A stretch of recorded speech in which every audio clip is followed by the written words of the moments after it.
A person transitions to another world where logging out has become impossible, but they've gained fantastical abilities. What's peculiar is that this new world is 500 years more advanced than their own. Follow the story of this young man named Shin until the end to uncover everything. Our episode today starts in this new anime with the elves and monsters, who have chosen among 7 unique types to create a large group of fighters capable of defeating powerful monsters and very dangerous dragons. These creatures have the ability to burn down entire villages. Additionally, this group can amass a great fortune and earn money through trade. Alternatively, they can become blacksmiths and craft legendary weapons. We'll talk about this new gateway that has turned into the game of death. Sarah's mortal, where logging out is impossible and deaths in the game become real-life deaths. The true hero, Shin, emerges fighting skeletal structures and splitting them in half with immense strength. He has sworn to himself to end this game, becoming stronger and stronger. The scene shifts to a dragon with horns, speaking to its master, questioning if they will truly leave or not.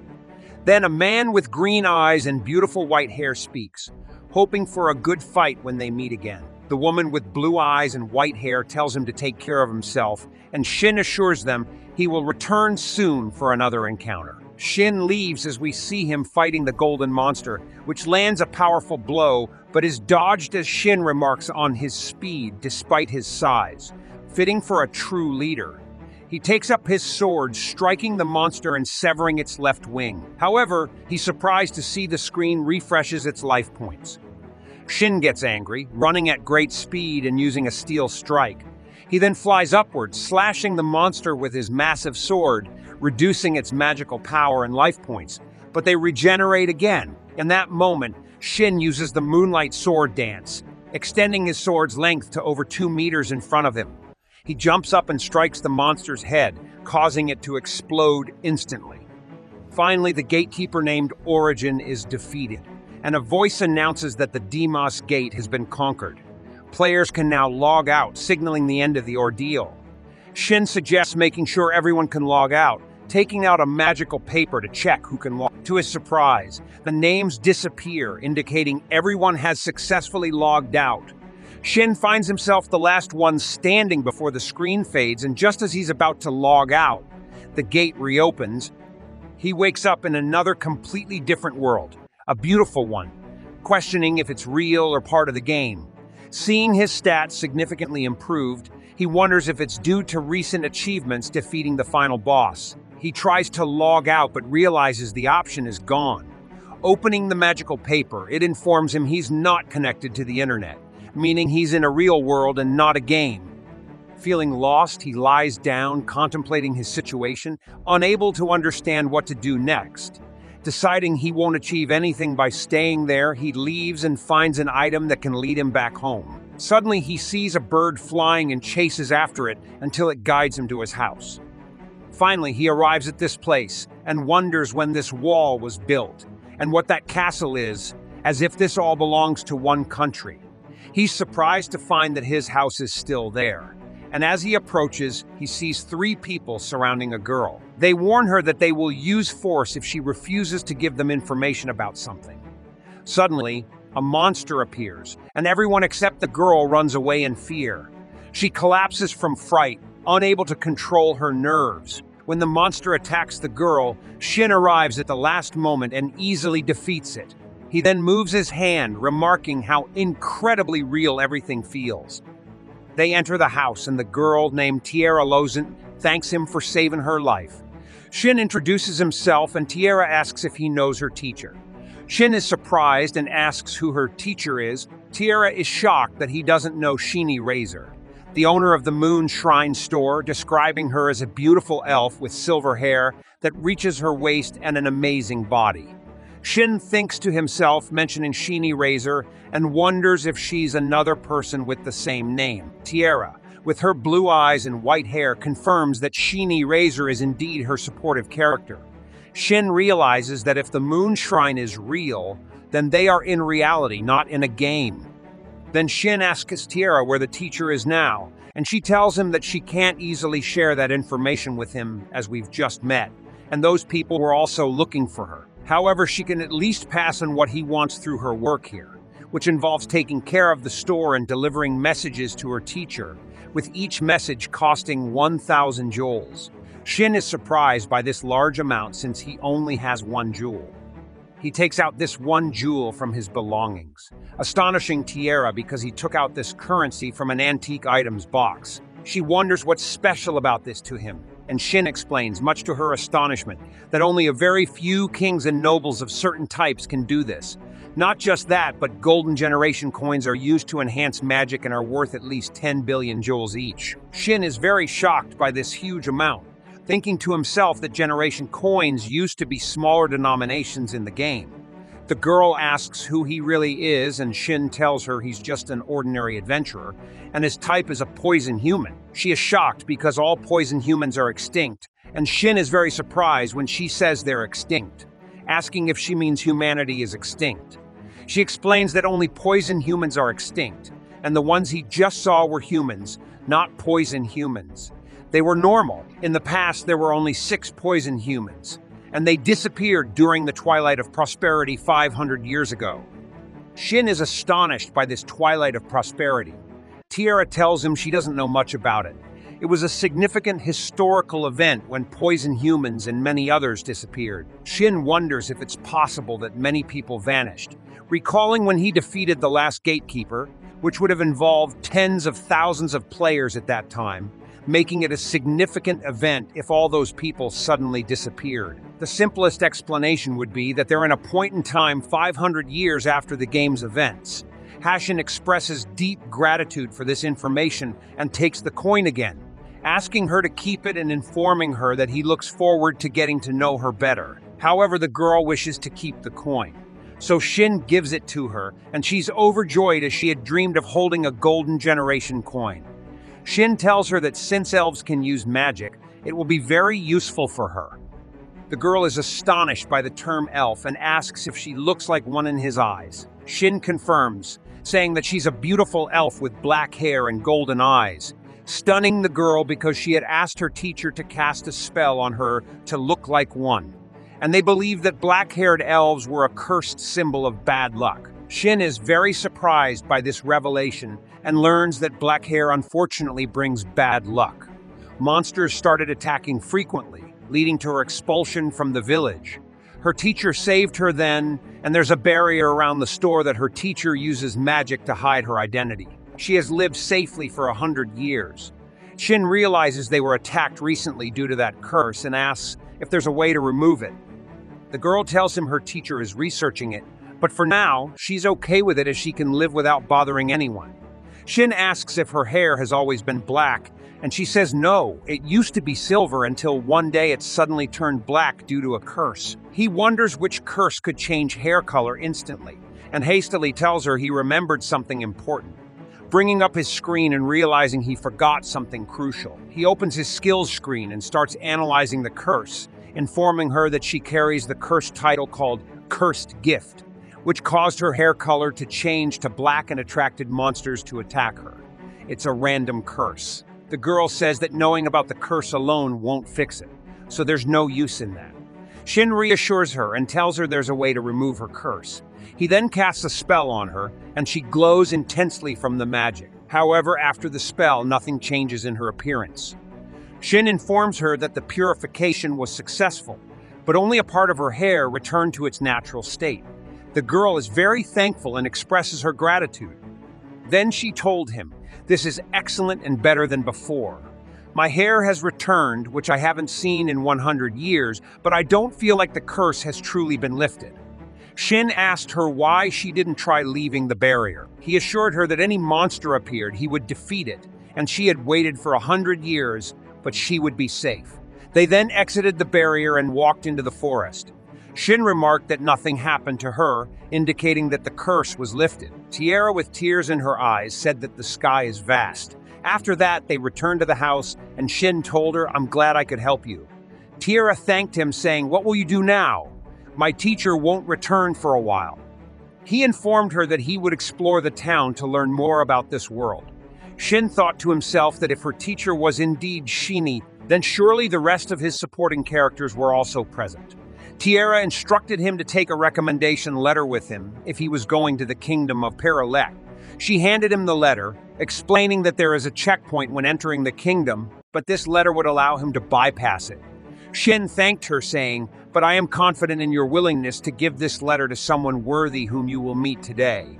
She replied, "I have removed my curse, and you seem competent, as well as kind to the point of foolishness. There are no words of thanks enough for what you've done."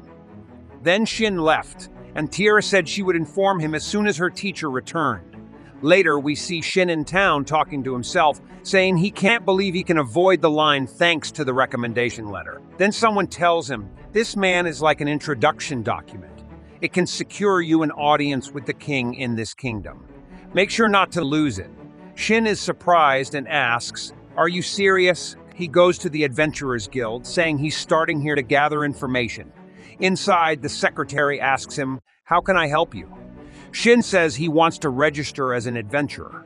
She tells him to check the request in the other office. Shin goes to the other office and sees the same girl from the first floor, surprised. He asks if she's the woman from the first floor. She tells him she's her twin sister, Salika. "If you want to register as an adventurer, you must pay the registration fee and fill out this form," she says. Shin can't believe that getting a guild card takes a whole day. Their equipment is less advanced than in the game, made of leather and iron. Salika appears and gives him food, but he's surprised to see her in the restaurant. She explains she helps out when she's not busy. Shin tastes the food and is impressed. Salika looks at him, and Shin says he can't eat like this. She apologizes and says there's something she wants to check regarding him, mentioning the recommendation letter from the Moon Shrine. She wants to verify its authenticity in another room. Shin agrees, but says he doesn't want to meet the guild leader immediately after arriving there. Then Salika tells him that he's behind him, surprising Shin as he looks behind to find the guild leader. They sit together in the office and the leader introduces himself as Barlox Heim. He asks Shin to get to the point and inquire if he can see his Moon Shrine recommendation letter. Shin places his letter next to the leader's and they both emit a glow. Shin is very surprised, and the leader explains that when their recommendation letters are put together, they light up, indicating the authenticity of Shin's letter. The leader then asks who gave him that letter, Shini or Tierra. Shin informs him that Tierra gave him the letter. The leader laughs and remarks that something significant must have happened for Shin to forget to explain that. He starts explaining to Shin that the recommendation letter will allow him to enter most countries without inspection, accepted by any guild. In some countries like Berylite, it might secure him an audience with the king as it's the most trusted form of identification. Shin is amazed by the benefits of this document and wishes to become very famous through it. The leader continues, warning Shin that someone might try to steal the document for nefarious reasons. If Shin can't protect it, he should destroy it before anyone gets hold of it. Shin assures him of Tierra's trust in him and promises to protect the document, earning the leader's trust. The leader extends his hand for a handshake, expressing his confidence in Shin and encourages him to look forward to what he can achieve. The scene then shifts to Shin in his room, exhausted and thinking about raising his rank after getting his guild card, wondering when Shini will return. In the morning, he wakes up, realizing he's unfortunately not in the real world. The scene shifts back to the guild where Shin meets Salika, who asks if he slept well.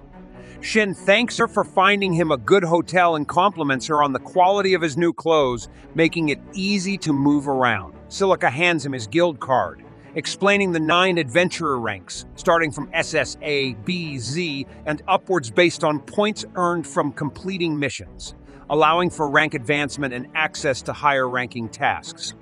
Shin tells Salika that he has a task he wants to do first and hands her a paper to read. Salika reads it, and the task is to harvest help grass, as it's always in demand for potion doses, so there's no time limit. Shin bids her farewell and leaves. Salika remarks that Mr. Barlox admitted to Shin's skills but doesn't seem like a lofty person at all. He's very strange.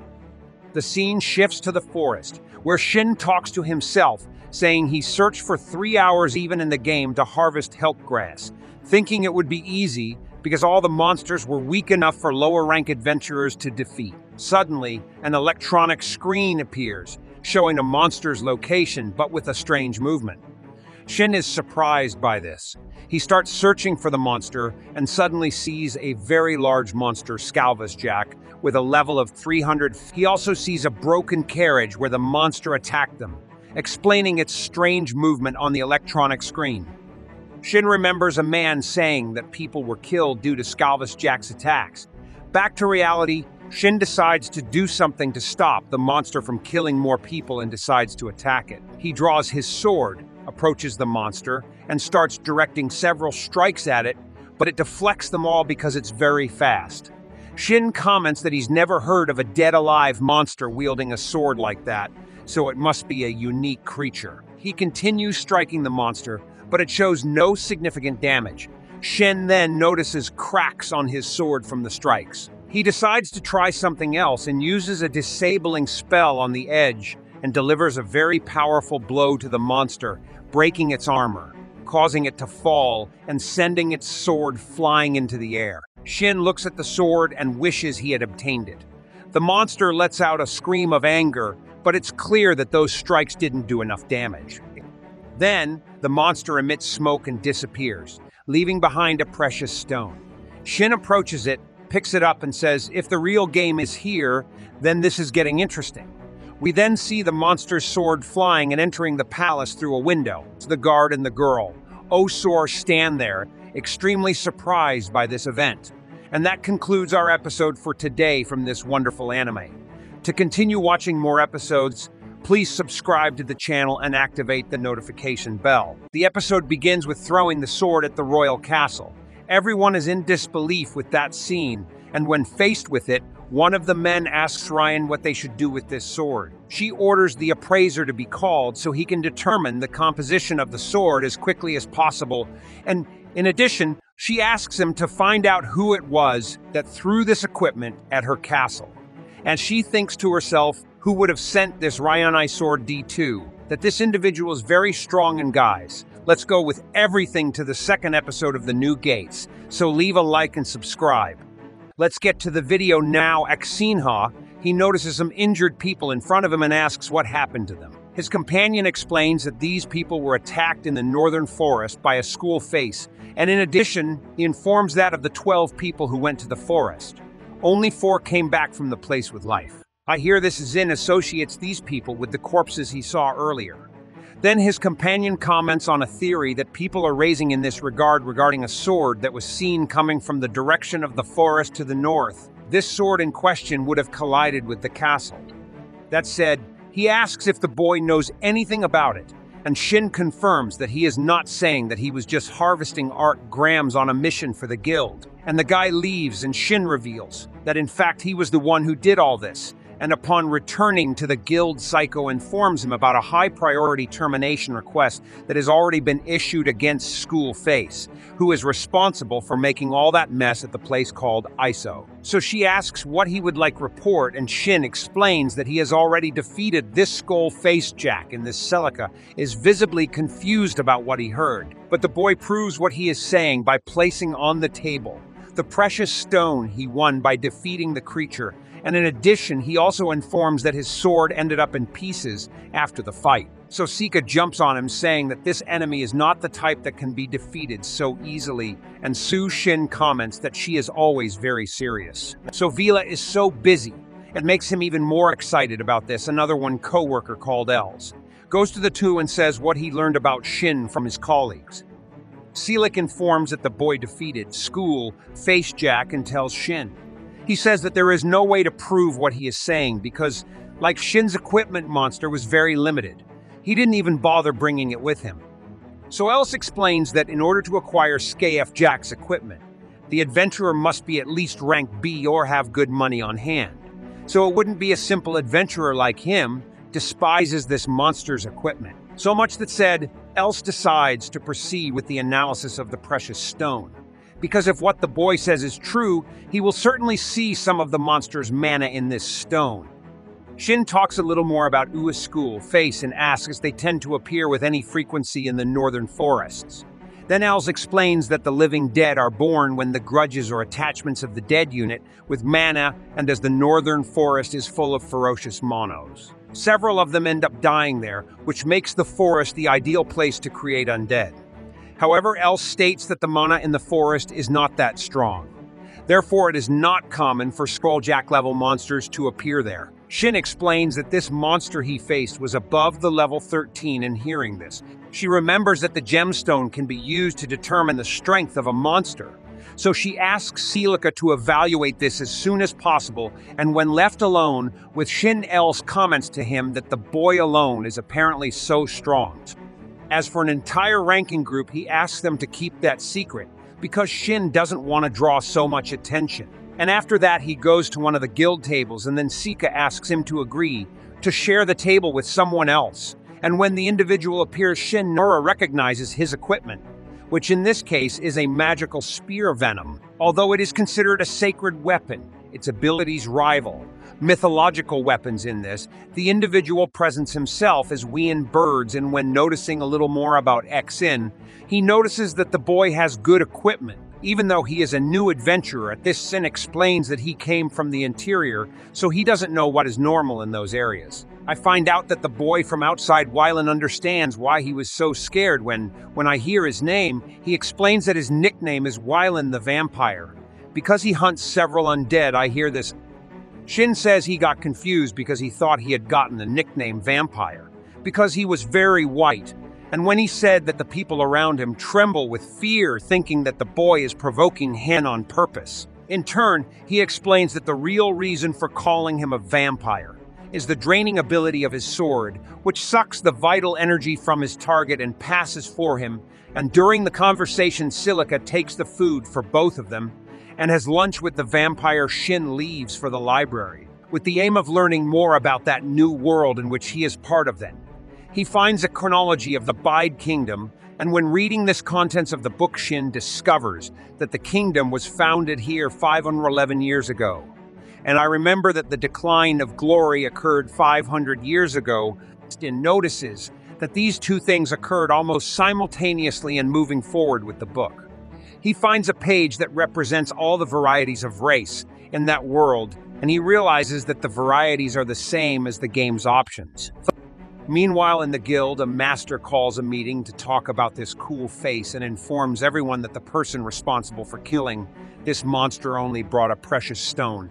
That, by the way, it is being examined at this very moment. I heard this from the participants of the meeting. Strange fact that this adventurer left the monster's items behind.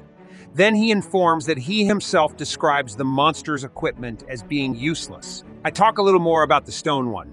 The gentleman informs that the results of the evaluation of the stone confirm that it is level 359. So the guild master wonders if other monsters of that level have already appeared in the area, and then the knight explains that the level of this school face. Jack raises him to king level. One of the girls in the assessment informs that they are already carrying out investigations in this regard and gave the answers the next day, and tells the master he asks the knights to be on guard during the night, as this is the time that school face usually attacks. The knight agrees with this decision, but he asks to know a little more about the unusual equipment that school face had. Furthermore, he also wants to know who was responsible for defeating the monster. This creature, however, the person who killed the monster asked not to have his identity revealed in this guild. Master asks why he wants to know these things, and the knight explains that he still doesn't know much about the incident of the sword that flies to the castle and beyond that. The defeated school face wielded a somewhat unusual weapon. So these people are relating this sword to the equipment of that monster, in which he describes the sword to the master. And with that, they note that this equipment is stronger than the sword considered. The treasure of the nation. Therefore, this makes it a legendary level sword. So the knight says that it is impossible to ignore the individual who is able to defeat a skull face carrying weapons of this caliber. And in addition, the knight states that there is another problem, and returning to Shin, he is eating, while a child is looking at him, and I see that she was drying his food. He gives her a skewer, and then she introduces herself as Millie and says that he is a very kind guy. Then Wien goes there to get the girl and explains to Shin that Millie is one of the church fanatic girls, and before leaving, he says goodbye to Shin and whispers in his ear, so he can save a certain fox that is in the northern forest. And when he gets home, he becomes thoughtful about this and decides to stop by the establishment of the Tierra before leaving through the northern forest. After all, he has plenty of time until he sees Shani, and when he gets there, Shin asks the girl to send a message from him to Shani asking her to meet him. If she recognizes that equipment, he brought it, and upon seeing the sword, Tierra notices that it is an archaic level weapon and that Shin explains that that is the sword of the Blue Moon, Shani's old equipment. So Tierra feels a strong moment coming from that equipment and is quite scared of him, saying that it's as if she was going to be attacked by the sword. Shin explains that her fear is due to the fact that the sword was made from some legendary monsters. And when she says the name of each of them, the girl starts to freak out. After all, your listening shows legendary as if it were nothing. And returning to the main subject, Shin states that this sword will determine whether Shin remembers him or not, and before leaving he hands her an empty letter envelope and says that if she has news about Shani, she can let her know him with that equipment. Because the letter will reach him regardless of where he is in this Tierra, he asks if he couldn't talk to Shani through that item, and Shin says he already tried, but the letter was never sent. After all, this item only works with people he has already met in that world. Then Tierra asks him to give her some of those letters because she wants to study them. I leave the place. He goes to the forest, looking for that fox, and then hears some voices telling him to leave. But he continues ahead and arrives at the entrance of a sanctuary, and our voices cease. And with that, Shin believes that place is the center of the barrier, and upon entering the place, Shin finds the fox that Milia was talking about, and realizes that the cub was poisoned and cursed in. If he cures the fox, and then army of undead skeletons appear behind him. But Shin manages to finish them all quickly. The statues of the sanctuary begin to move those that he had already found strange, giving rise to two golem-type monsters. I noticed the black snow that surrounds the body of the monsters Shin associates the strange behavior of the golems with the black miasma, so Shin just traps the two monsters, but they create a dense smoke screen and stop the attack, and that Shin feels at a disadvantage in fighting in that dark fog. But he also realizes that that fog is affecting that little fox, so he needs to quickly. So the fox points to the circle where he was, and he notices that the fog doesn't enter that circle. And so he goes back to see the monsters again. And so he hits his last attack on the golems, killing them in the time, and after putting an end to all the confusion, Shin takes the opportunity to check the fox's status, and is amazed to discover that it is an elemental monster. I analyze the whole situation and the macro aspect. He remembers that throughout the game he never got to see affected golems by miasmas, and no baby elemental monsters, which was already quite rare, even in Daniel Gates. While he is in this discovery, Shani receives a letter from Tyr accompanied by that magical item and learns that his master has returned. I just say one thing to you. I'm very excited for her reunion with Shin. This is definitely going to be absolute cinema, and I really want her to join the group. Let's go, guys, for part 3. Leave a like and subscribe soon. I'm bringing it to you. So I'll see you in the next video. And our episode today begins with Shin and his friend, the white fox, wandering through the forest. As they stroll, Shin recalls the events of the previous night, not expecting such powerful creatures to appear. There were numerous colossal structures beyond description. Shin suggests it's best to report this matter to the guild. Returning to reality, the white fox grabs Shin by the head and asks if he wants to make a contract.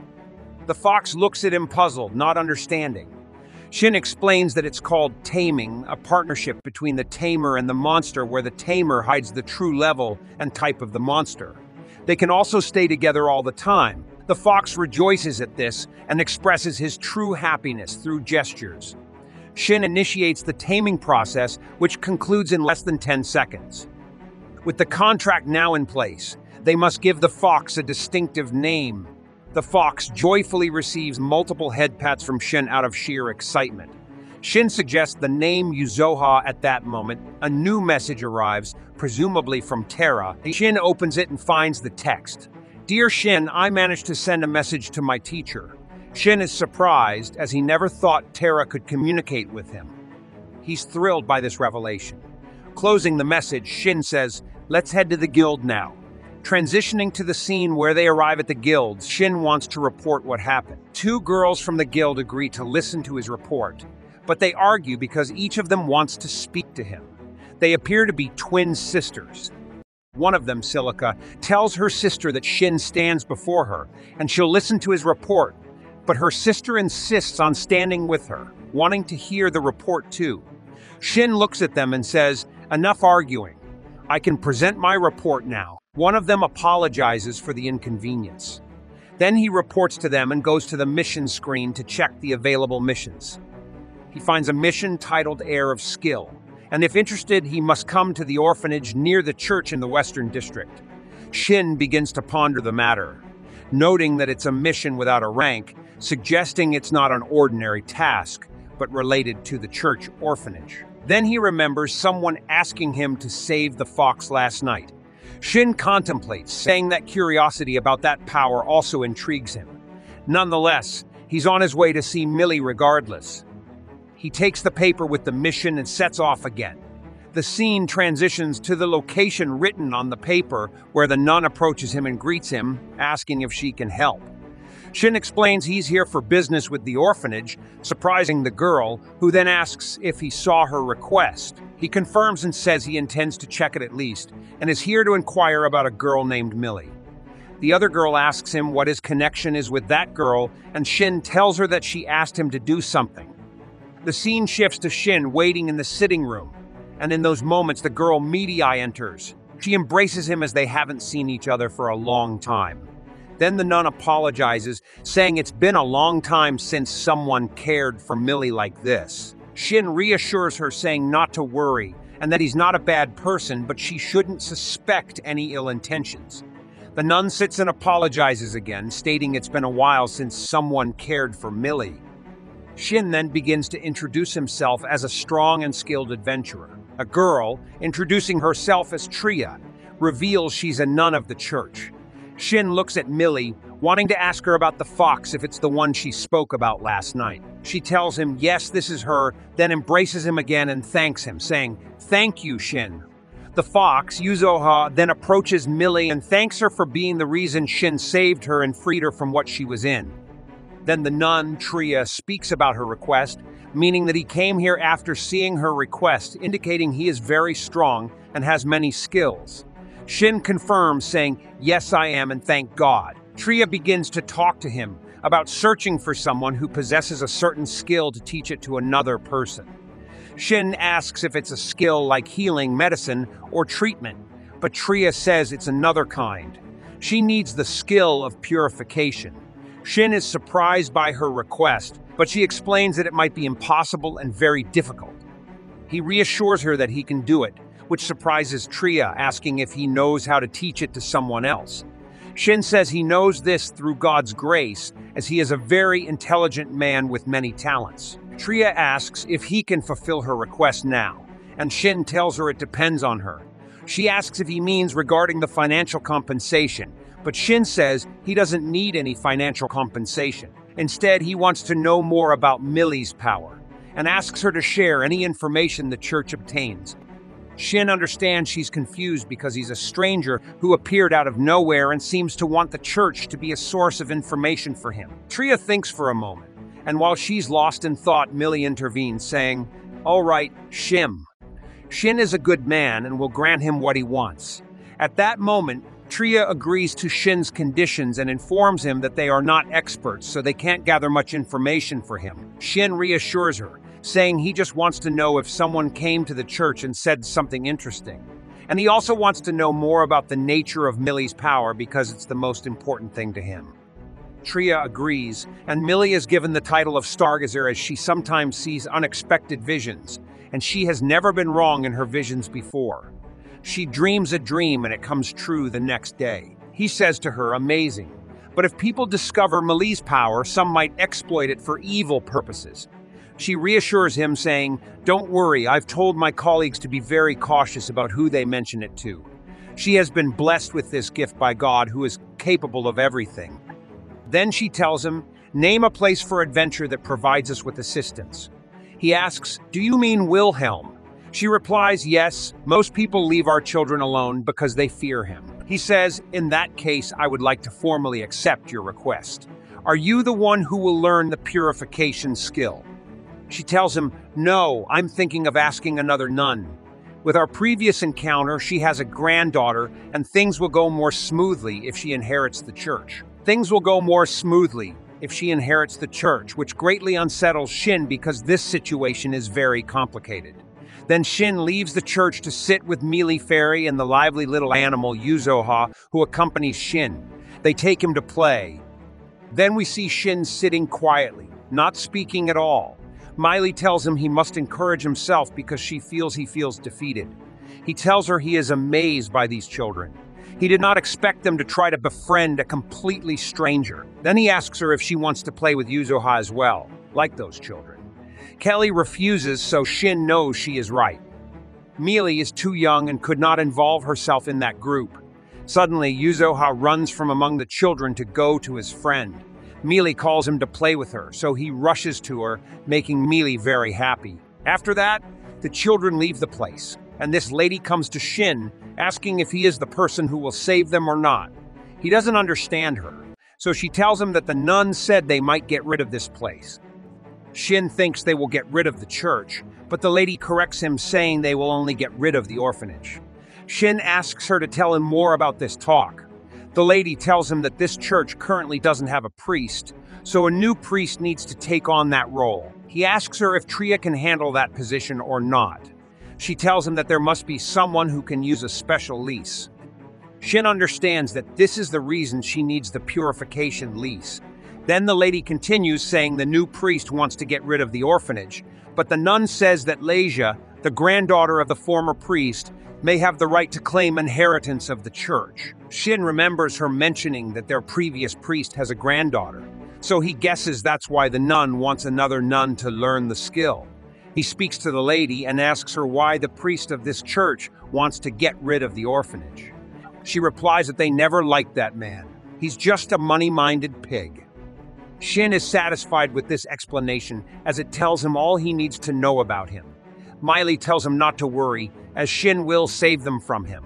The lady is delighted by her words and reassured by them. Then she tells Shin that Mealy is always right. She always knows where to find discounts and where the snacks are hidden. Shin clarifies that he didn't mean that, but Mealy seems cautious about who she shares these things with, which is good as long as she doesn't pressure herself.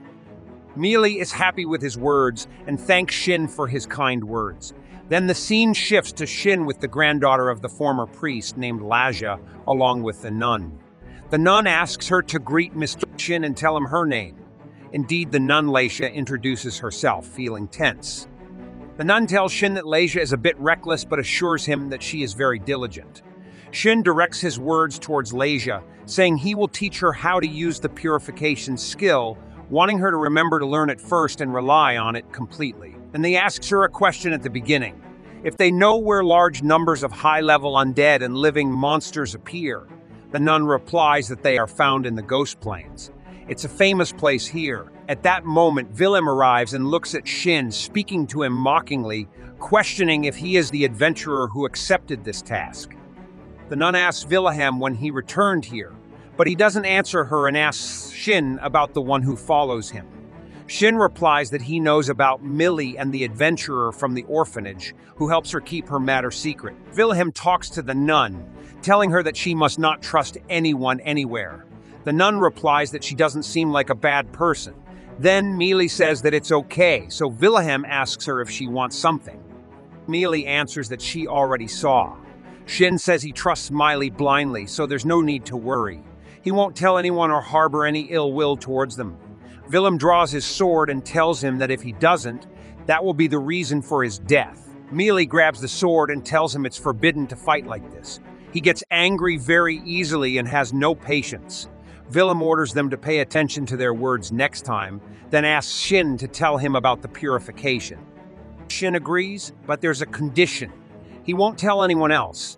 Then he explains that to get purification, They must defeat 200 undead with a level above 150 while carrying an item called the Holy Prayer. Striking the final blow counts as a kill, weakening the monsters, and Leisha will execute the final blow afterward. He knows obtaining the Holy Prayer orb is extremely difficult, but he doesn't have another one, so they'll be fine. The nun tells him she can't believe he casually says such astonishing things like this, worrying Wilhelm about Leisha, so he tries to reassure her. Then Shin tells them he'll stay with them, to which Wilhelm agrees, and the nun wishes luck to Leisha. Wilhelm thinks to himself, there is much I don't know about him, but it seems to please Mali, so at least he's not dangerous. But I can't believe a novice can take out many monsters with a level of 150 while protecting Leisha. Later that night, Shin tells you that they'll leave early tomorrow morning to eat and sleep once they reach home. Wilhelm stands up and asks Shin to go with him because he wants to verify something with him. He asks Shin if he's one of the Chosen. Shin says he doesn't know anything. Wilhelm tells him that the Chosen are people born with skills, titles, and knowledge they shouldn't possess. Shin asks if that includes memories of a past life. Wilhelm replies no. Mostly it's information about items and monsters. He's never heard of anyone remembering a past life. Shin thinks to himself that there are people who have skills and titles from the start. This means the reincarnation system is still working. He tried reincarnation in the game, but he wasn't reborn in this world as a child. It seems that the high humans have also become extinct.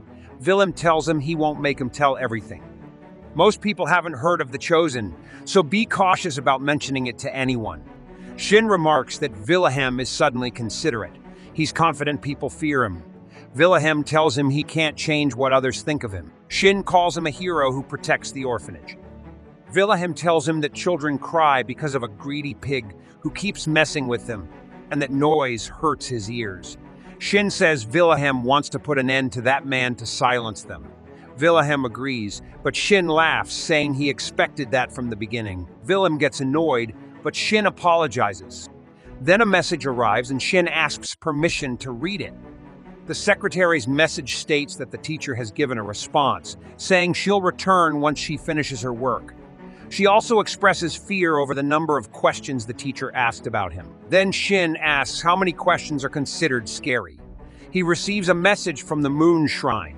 The scene shifts to the Ghost Plains forest, where Shin gives Leisha a small ball, saying it's useless unless she holds it. Leisha wrinkles her nose, and they set off to search for monsters. They find them ahead, and Shin uses his individual purification power to trap the monsters in the magic ball. Leisha treats them, and they disappear. Shin thinks to himself that the healing magic works as it does in the game. The remaining monsters come, and Shin tells Wilhelm to cut off their limbs so they can't counterattack. Wilhelm rushes at them, cuts them, and they struggle together, killing them all using their magic.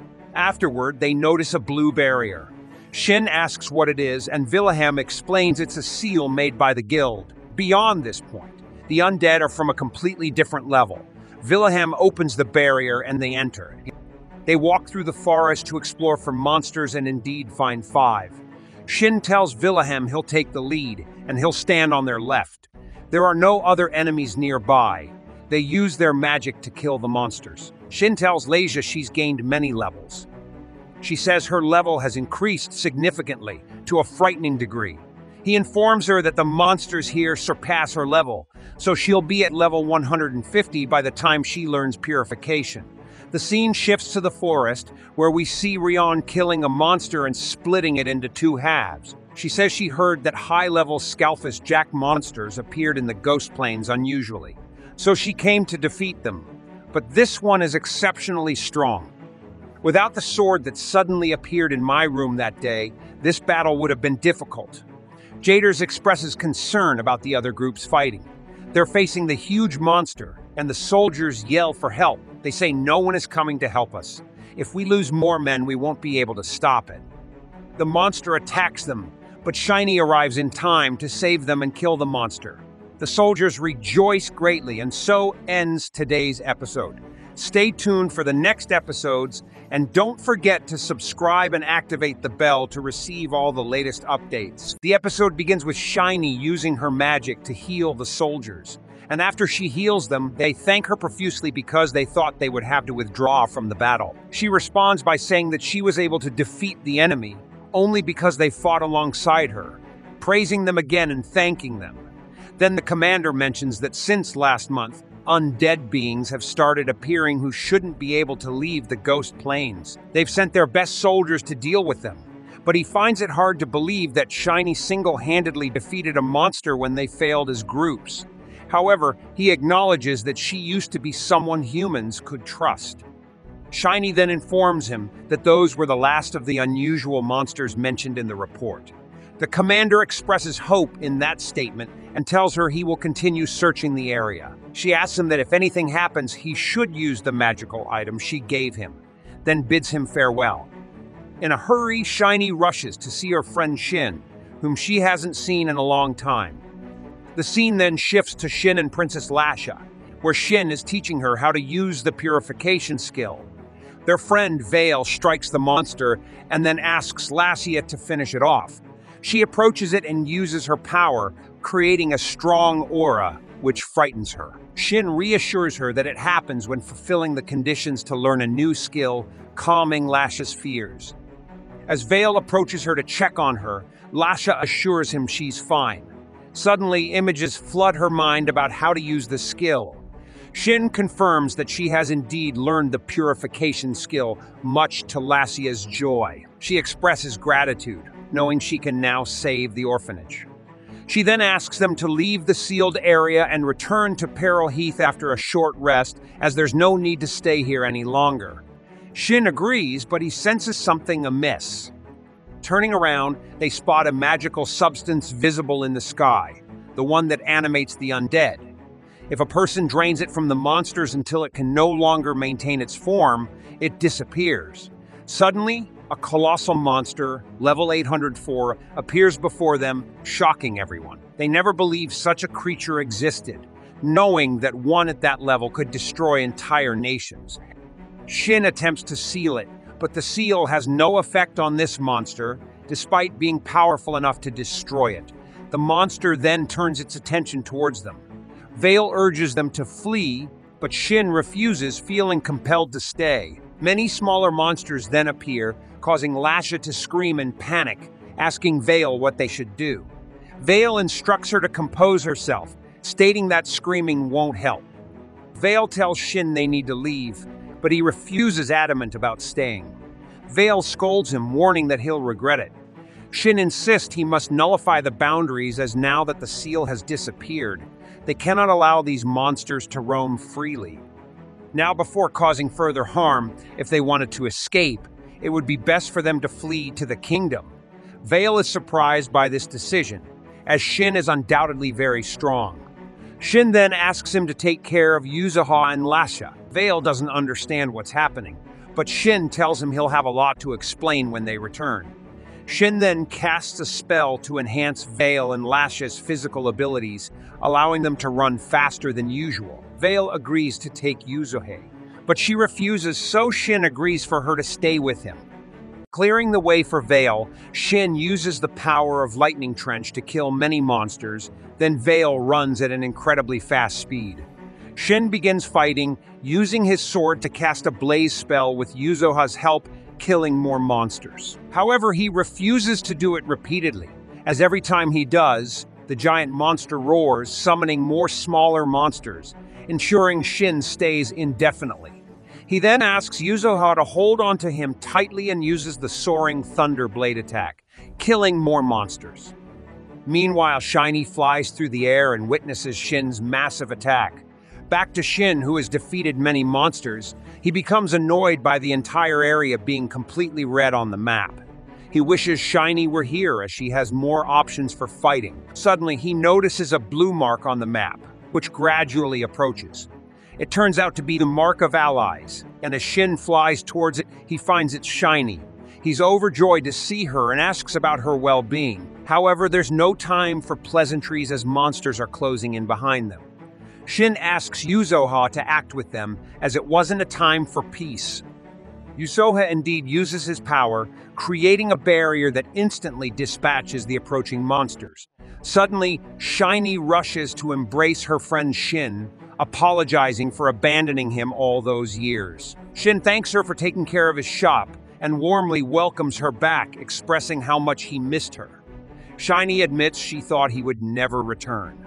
Shin explains that in order to end the death game, he had to erase his saved data, including the Moon Shrine and Shiny and her followers. The monster then appears before them, and Shin asks Shiny to deal with it first before they can talk and rest. He tells her he's considering launching one massive attack, to which Shiny agrees. They have everything they need to execute it. They prepare for their assault, and Shin mentions it's been a long time since they last worked together. They simultaneously unleash their powers, wiping out all the monsters. Shin then strikes the giant monster with his sword, defeating it with a single blow. Shiny rushes to check on Shin, who reassures her he's fine. The monster dies, leaving behind a crystal that Shin takes. With that, the great battle concludes, and the area will eventually return to its former state. Shin suggests they talk a little while they're here, to which Shiny agrees. Shin said to Shiny, "Do you remember bidding farewell to me when you were going to defeat Origin? You managed to defeat him, which should have put an end to everything. However, there was a massive gate in the Demas leader's room that opened when you defeated him. After that, I lost consciousness and woke up. So it's not like it happened, but the place was cleared for 500 years, you replied, saying, I understood that. The Demas disappeared without a trace when the supporting characters switched out other players by saying their masters had vanished. I knew you had ended the Demas, but we found our continued existence strange. We should have disappeared with you. So we decided to search for you, but catastrophic changes caused chaos across the continent. So we split up to work individually. I decided to return to the Moon Shrine, and it's been the same until now. Shin said to her that aligns with my search. Shiny asked him if there was something bothering him. He replied, there's nothing, but don't call me master.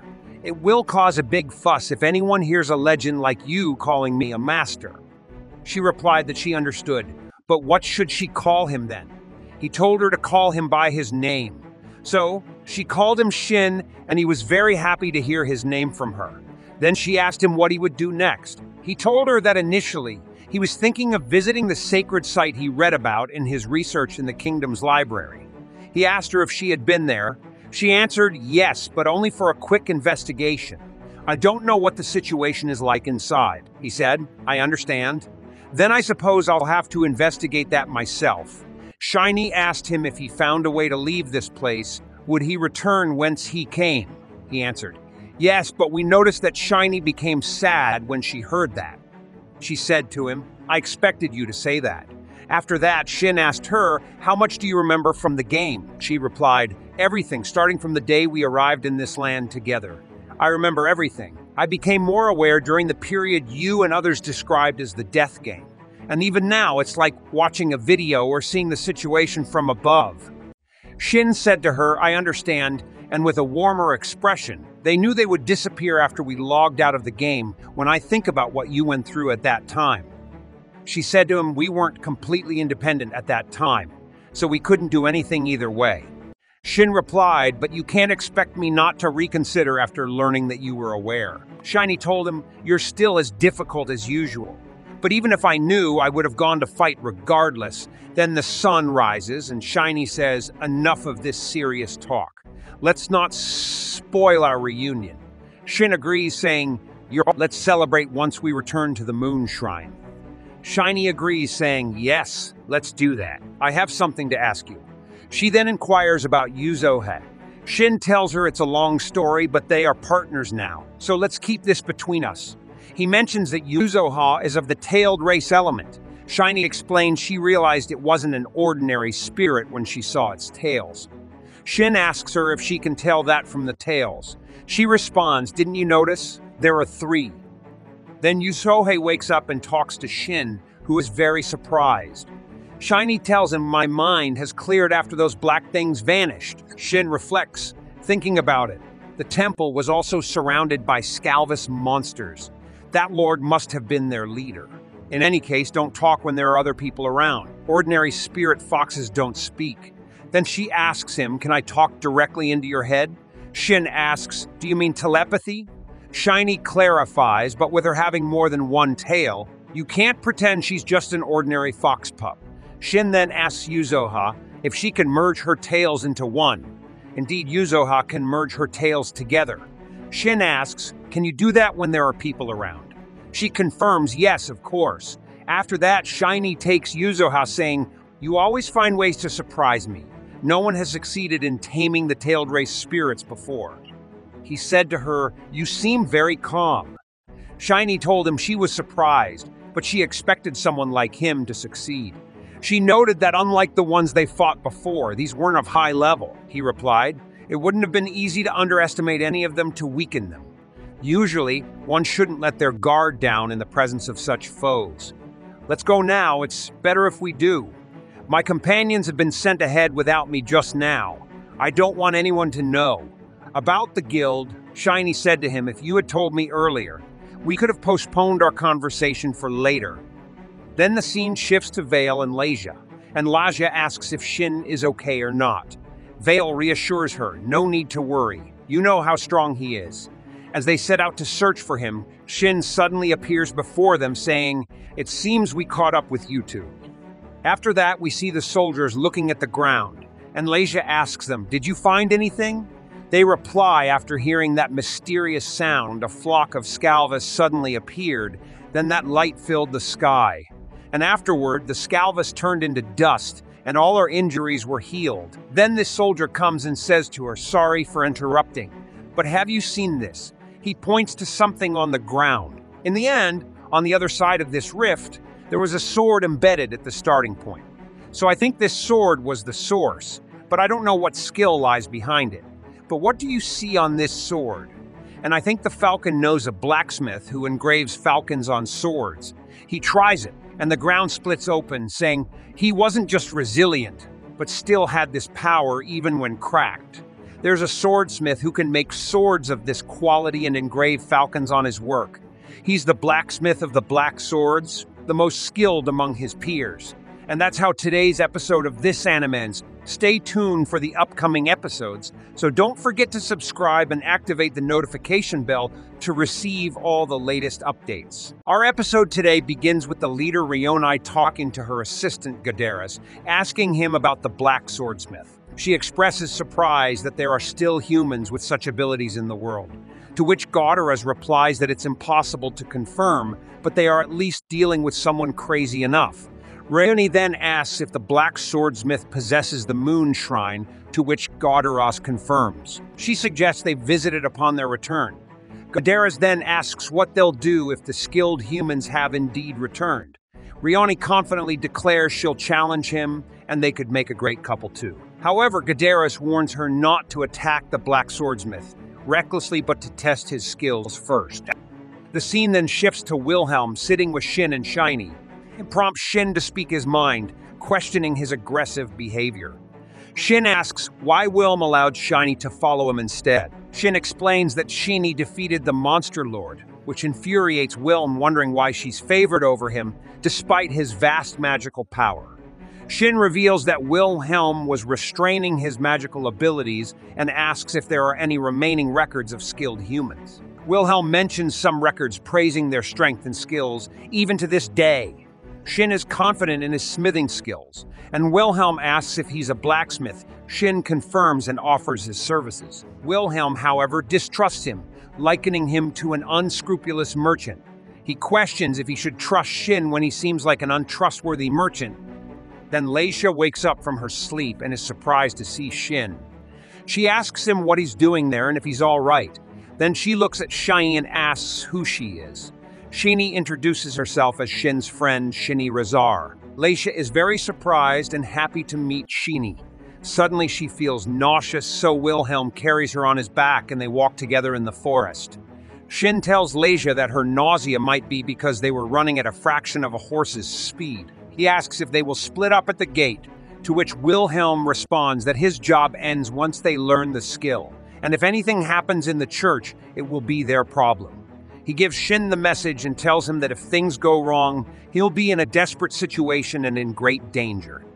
Shin thinks to himself that Wilhelm doesn't want to involve outsiders. Shin then puts the message on Wilhelm's chest and tells him not to worry because he can't abandon his first friend here and the children they're trying to protect. He tells Wilhelm to just message him because he's starting to feel embarrassed and angry. Wilhelm takes her and enters the gate. Then we see Shiny telling Shin that he hasn't changed at all, always protecting the weak without boasting about his immense strength. Shin thanks her and tells her let's leave. They return home, and when they enter, Shin smells a delicious scent and says his stomach is rumbling with hunger. At that moment, Tara, the girl, steps out and welcomes Shinny, saying, "Welcome back, my teacher. I missed you so much." She approaches Shiny very nervously and tells her that someone claims to know her and has come here. Shiny reassures her and mentions that she lost the strap of her satchel. Then both of them look at her and Tara asks why they are together. Shin welcomes her and informs her that they have been through a lot together, but why not eat first because it's going to be a long story. Tara then asks if Shin will eat with them. Shiny confirms, saying, "Yes, girl, this is Shin, the moon shrine owner." Tara is astonished and says, "You're the owner. How is that possible?" She takes a step back and repeats, "You're the owner." Shin asks why she's so surprised. Tara replies that it would be strange if she wasn't surprised because the owner of the moon shrine is a legendary human, and now he stands before her. Shin reassures her, telling her not to worry and that he introduced himself when they met. Tara then screams at him, saying, "Of course, but I didn't take your words seriously. I thought you were joking." She apologizes for not realizing he was the owner. Shin tells her not to worry and reassures her, saying he understands how she feels. He then puts his hand on her shoulder, telling her to lift her head and saying, "I prefer we skip all these formalities." Then he introduces her to Yuzohei the fox, who speaks. Tara is surprised and says, "Amazing, she can talk." The scene shifts when they adjust the dinner. Tara comments that this is the best meal she's ever, and she's never seen dishes like these before. She tells Shin that her teacher has presented him with her best. Shin acknowledges, saying, "Well, I think this food is very beautiful." He mentions that he gave her those ingredients because she deserves it. Tara asks him to tell her exactly what type of ingredients he gave her because there's a certain aura around the food. Shin replies that he doesn't see anything, but let him think about it. Then he remembers the monsters and says the meat was cuts from the thermal lion and the orc king. The vegetables were blood radish and karima onion, and the fruits were edia and topaz pear, and the rest was just anything that looked good. Shiny tells him that this is a light meal for her, as there is much more and much better than that. Tara interrupts, asking if he's serious about talking about high-quality ingredients that are impossible to obtain, and nobody would think of cooking them. Shin assures her, and then asks Shiny about the situation. She explains that it's remnants of magical power or life energy in the ingredients, usually noticeable in strong monsters and rare plants. They start eating before the food cools down, and everyone enjoys the delicious meal to the extent that they finish all the dishes. After that, Shin talks to Shiny about the supporting characters and how he came from another planet or world, but he seems sad. Yuzoha, his fox friend, notices his sadness and asks him if he's sad. Shin reassures her, saying he's fine, thank God. Then we see Tara getting sugar high, completely losing her mind and starting to babble. Shin smiles and tells her it seems she got tipsy, and her meal seems to have had some alcohol or fermented, which is not allowed. In those moments, Shiny helps Tara to her bed and asks her if she can stand. Tara assures them she's fine. At night, Shin enters his room to rest, but he finds Yuzoha sleeping on his bed. When Shin goes to sleep, he wakes up after a few hours, feeling someone next to him. It's not Yuzoha. When he looks beside him, he finds it's Shiny, who's trembling a lot. He tries to wake her up, but she cries in her sleep. Shin refuses to wake her up, seeing her in that state. In the early morning, Shin wakes up but doesn't find Shiny next to him. Instead, he finds Yuzoha's tail as she is transformed into a little girl. He gives her these clothes to wear, as this outfit is worn by those with racial tails in their human form in the game, and the size will be adjusted to fit her. Then he asks her if she wants a different color. Yuzoha happily wears the clothes, and Shin takes her to Shiny and Tara. where they are surprised to see Yuzoha can transform into her human form. Shini then puts a plate for her on the table, and they all have breakfast together. Yuzoha thanks them for the delicious food. Afterwards, Shin asks her why she was at the shrine. She tells him it was the least uncomfortable place to be. Shin asks about the markings on the ground, but she doesn't know what they are. Shin thinks for a moment, believing it might lessen or alleviate the symptoms. Then he asks her if she knows anything about the disappearance of many people 500 years ago. But she doesn't know anything about it because not many people came there. Shin still doesn't understand what Yuzoha was doing there. So she explains that she was taking a nap in the shrine when suddenly the ground opened up, the winds blew, and the mountain exploded. She was startled but made sure the land wasn't damaged. Or in other words, there was a natural disaster and she tried to stop it. Shin realizes they intervened in the natural disaster in a special way. Yuzoha tells him she was in a lot of pain from all the effort, so she rested in the shrine. And when she thought it was over, Shin appeared to her, just in time to save her thanks to Mili. Therefore, Yuzoha decided to thank Mili later. Shin thinks with her and tells her they should prepare a gift for her. Shiny suggests they could gift her some kafal, a millennium snack prepared by Terra, as it accidentally became one of her best-selling items. However, the Moon Shrine doesn't sell food as a staple commodity. Shiny said, if we want to replenish our stock, you're the only one capable of opening the armory. He replied, I'll make some swords later to replenish the store's inventory. Shiny thanked him, saying, but there's another matter we need to discuss. There's someone I want you to meet as soon as possible. Shiny asked, who is it? He replied, it's Gerard. Shiny then exclaimed angrily, you mean Gerard is still alive? It's been 500 years since the dusk of prosperity. Deadly monsters like Gerard live for at most 150 years, if that. Shiny said, a few more days won't make a difference, but maybe he doesn't have much time left to live. He was waiting for you as well. You're aware he's a different kind of monster, leader of the Farnid monster tribes, described as the first monster knight. Shiny informed him that the current king is the 8th, possessing all military power and capabilities as a leader, which allowed Gerard to wait for you peacefully. Shiny said she would go see him, reassuring him he's not in danger. She said she would travel normally to check on some things first. Then she asked, will you two be able to leave tomorrow? Tierra said she would take care of the store as usual. Shiny said they would both come with them this time. Tierra was surprised, asking if she was going too. Shiny replied, after Shiny's return, we no longer need to stay in this place specifically.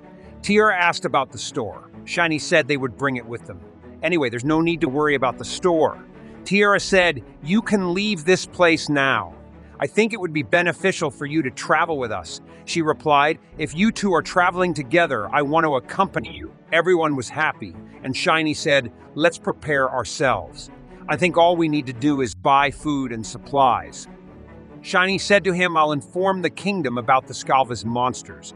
Can I handle it alone for a while? He answered, yes, but I'll go to the guild after I make some swords. While we're apart, I'll look for a mission towards Farnid to execute and raise my rank. Shiny asked, where do we meet afterward?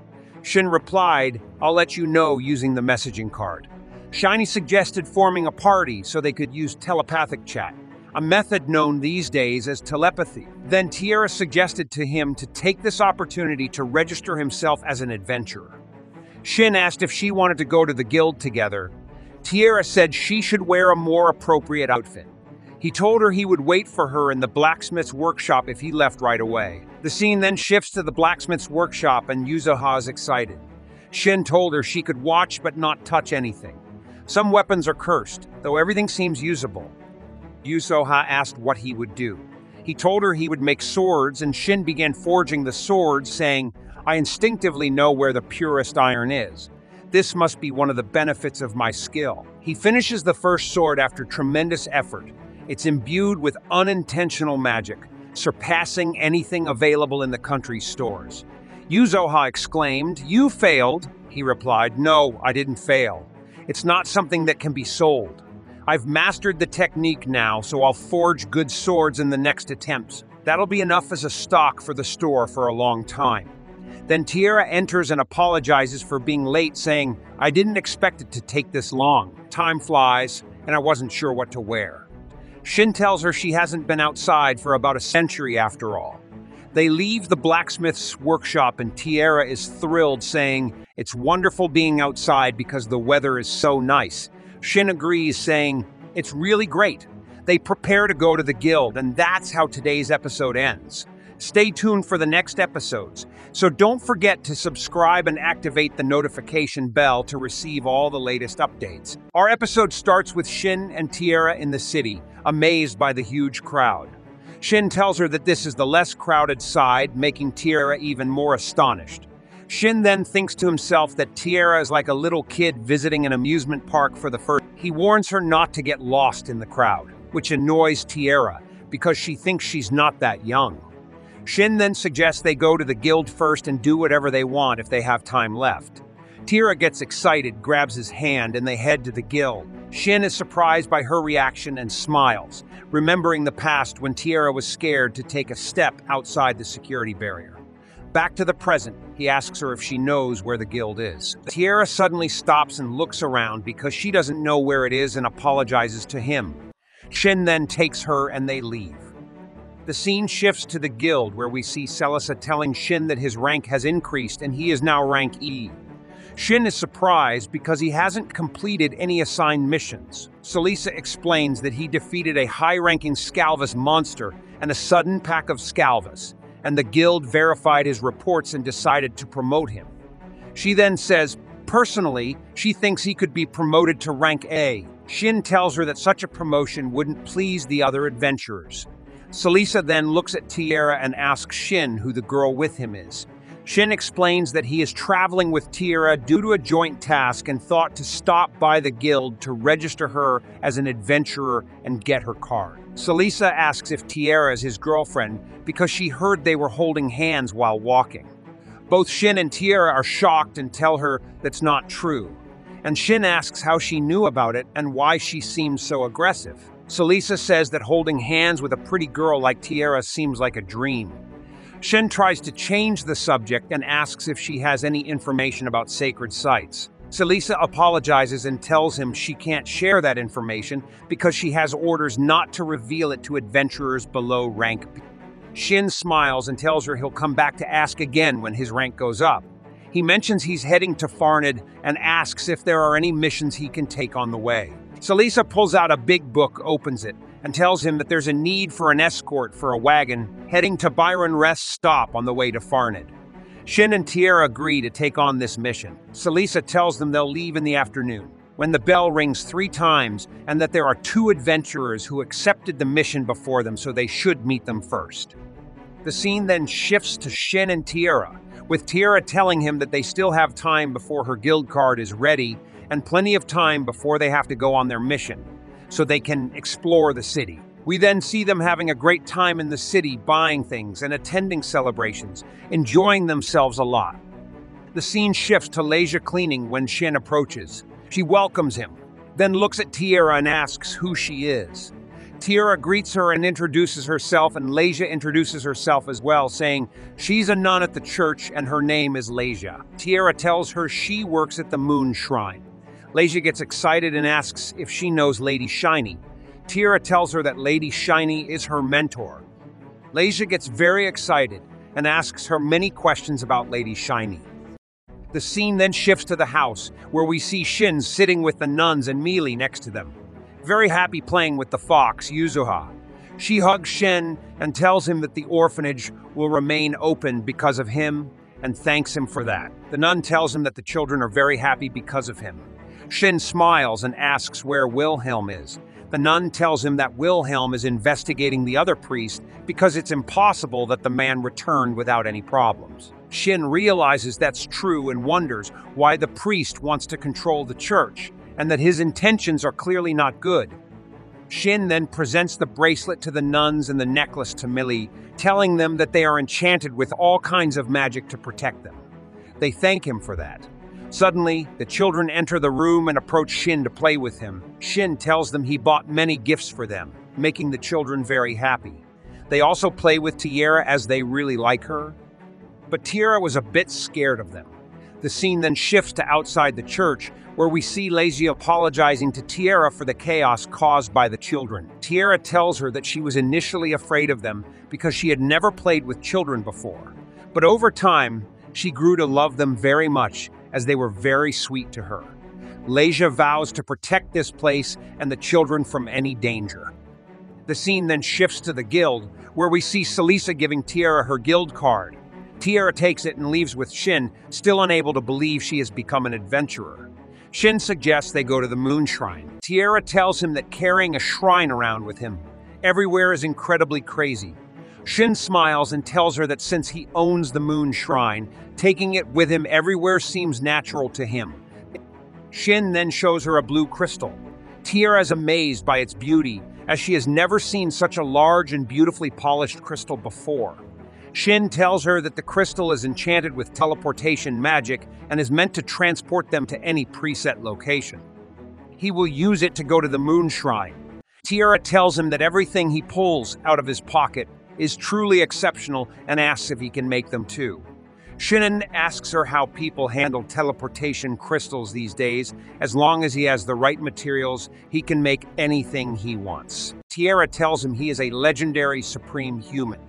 Shin then starts using the teleportation magic and transports himself and Tiara to the moon shrine.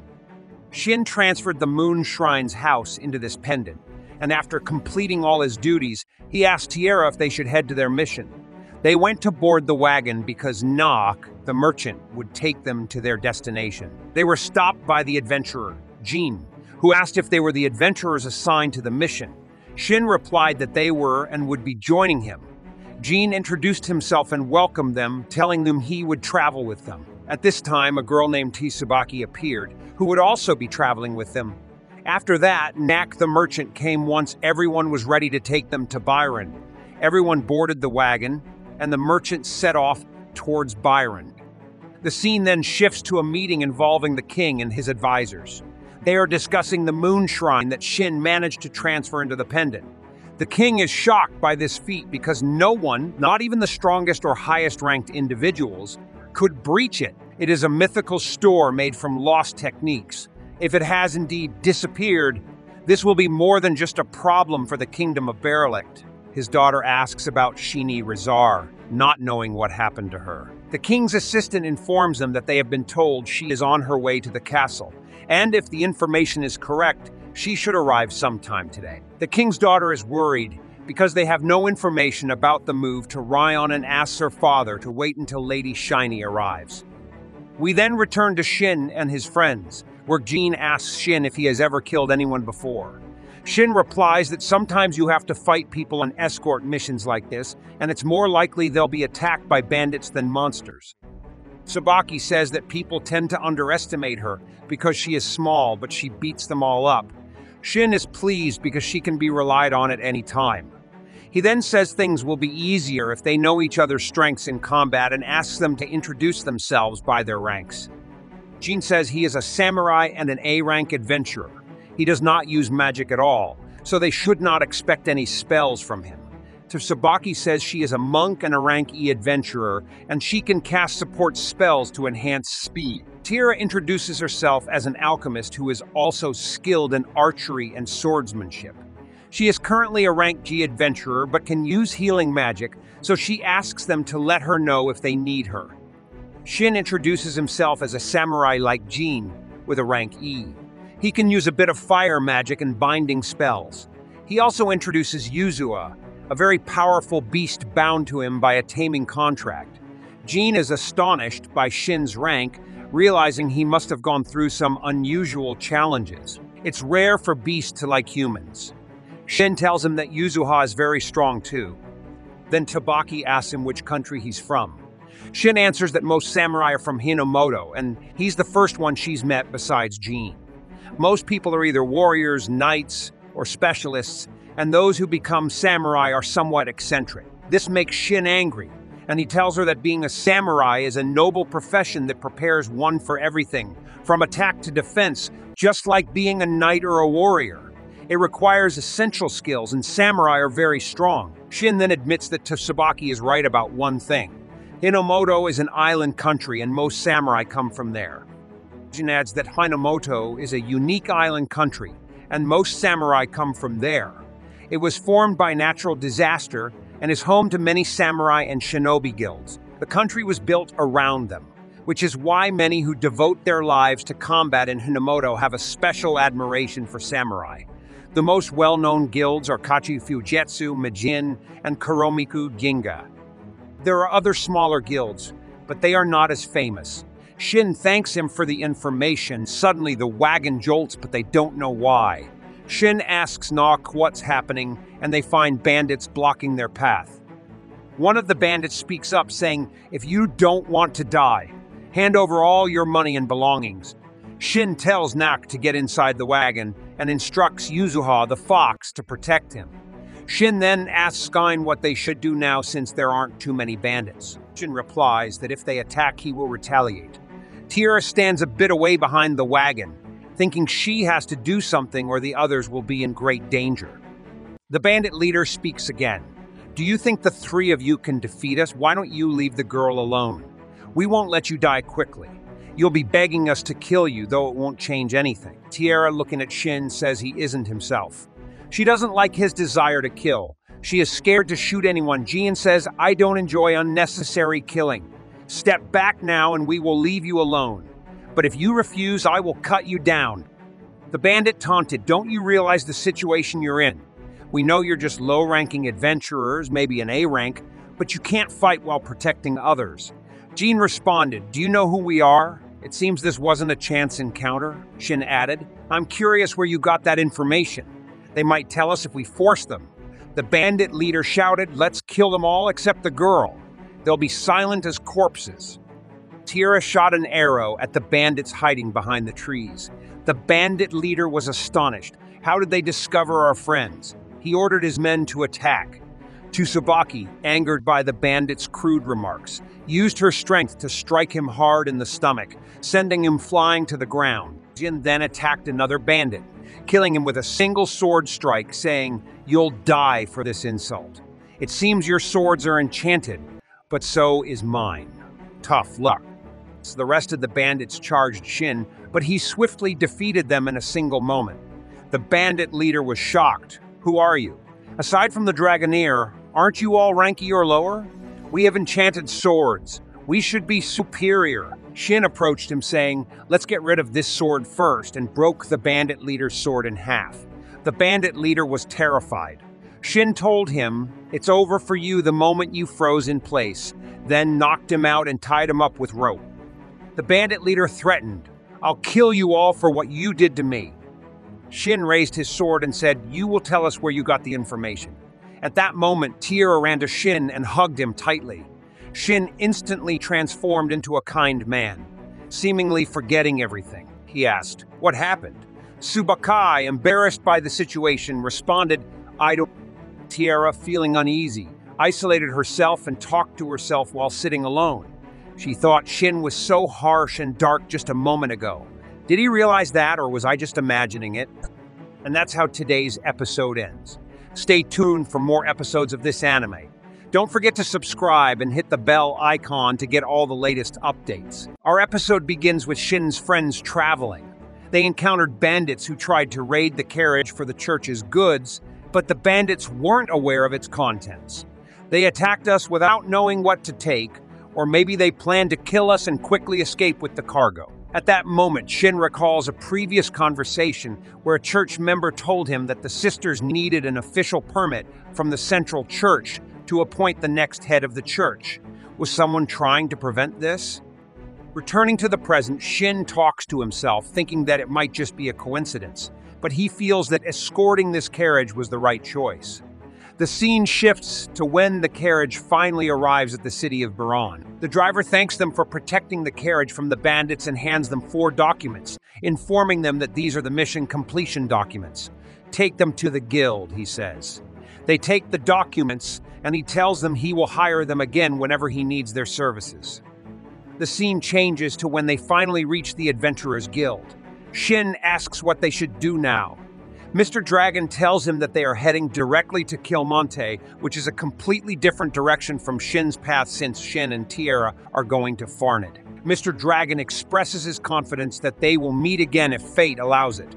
Then they part ways. Shin then talks to Tierra, asking if they should continue their journey in another carriage. It seems Shin enjoys riding in cars because they are somewhat comfortable, but Tierra doesn't like it much because it hurts her back. Shin starts thinking about how Farned is still far away and how they will spend a lot of time traveling together. So there is no harm in owning a carriage. The scene shifts to a place where cars are sold. All of them look similar, but maybe they should customize one to their liking. He wants to modify it to reduce vibration and improve the wheel movement like a Mercedes car. Tierra asks, how will this car fly in the sky? Shin laughs and says not to that extent, but it's a good idea to make a flying car in the future. They continued searching for a large vehicle that would allow them to sleep inside. Eventually, they found a big car with ample space for luggage and ready to accommodate additional people if needed. Shin signaled the seller and told him they wanted to buy that car. The seller replied, "Okay, sir, but have you bought horses before?" Shin said no, so the seller offered a small piece of advice. It's best to get horses with strong legs to pull such a carriage. It's too heavy for a single horse, he added. Shin responded, "All right, my friend. But I heard rumors about people using beasts to pull their carriages." The seller confirmed, "Yes, that's true. Beasts are much stronger than horses, but you'll need to tame one first. Be careful not to be tricked by others." Shin thanked him and left. At that moment, he received a telepathic call from his friend Shini. She had finished all her work in the kingdom and asked where they were. He told her they had just bought a carriage in Baron and now needed to find horses to pull it. Shiny suggested that she could catch a beast to pull the carriage instead. She told him she would arrive in Baron within a few days and asked them to wait for her there. She also mentioned that the castle was very worried about the sudden disappearance of the moon shrine. Everyone looked pale and shocked by this. They had been watching her and wanted to recruit her. Shin told her, "You are very strong, and I'm sure any city or kingdom looking to strengthen its army would want you in their ranks. You are the strongest of all." She agreed, adding that some people had even tried to forcefully recruit her and that some had offered her marriage. Then she asked Shin if he felt jealous for her. He replied, "Why do you ask that?" She told him it was because it seemed to show on his face. Shiny asked Shin to inform her as soon as they found an inn.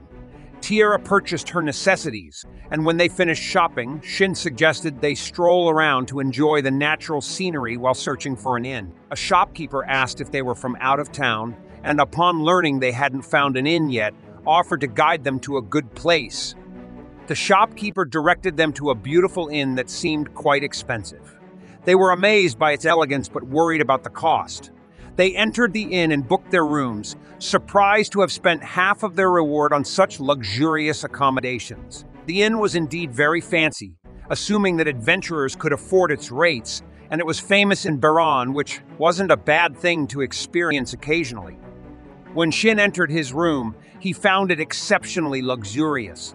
Yuzuha transformed into her human form and happily lay on the soft bed. Shin checked the time and saw that there was still a lot of time before dinner, so he decided to go work on his weapons. While he was sharpening his weapons, Tierra joined him and asked if he had informed her teacher that they would be staying in this town. He reassured her that he had, and that her teacher said she would arrive in Baron tomorrow, though he didn't know exactly when. They then sat down to have their dinner. After finishing dinner, Tierra decided to take a quick bath and go straight to bed. Yuzuha asked to join her, and they went to bathe together while Shin continued working on his weapons. The scene then shifts to Shiny facing a giant beast. She intended to tame it for her friend Shin. Early the next morning, we see Shin in his room getting ready to work on the carriage while waiting for Shiny to arrive. Tierra asked him what he planned to do next. He told her he was curious to see the modifications Shin would make to the carriage. Shin examined the carriage and decided to start by changing the axles. He thought that adding a spring would reduce the vibrations, which would be sufficient. Now he just needed to add the bearings. Yuzuha asked Shin about the bearings, thinking they might be easy-to-fold equipment. Shin explained that they were part of his metalworking skills, adapted for their specific use.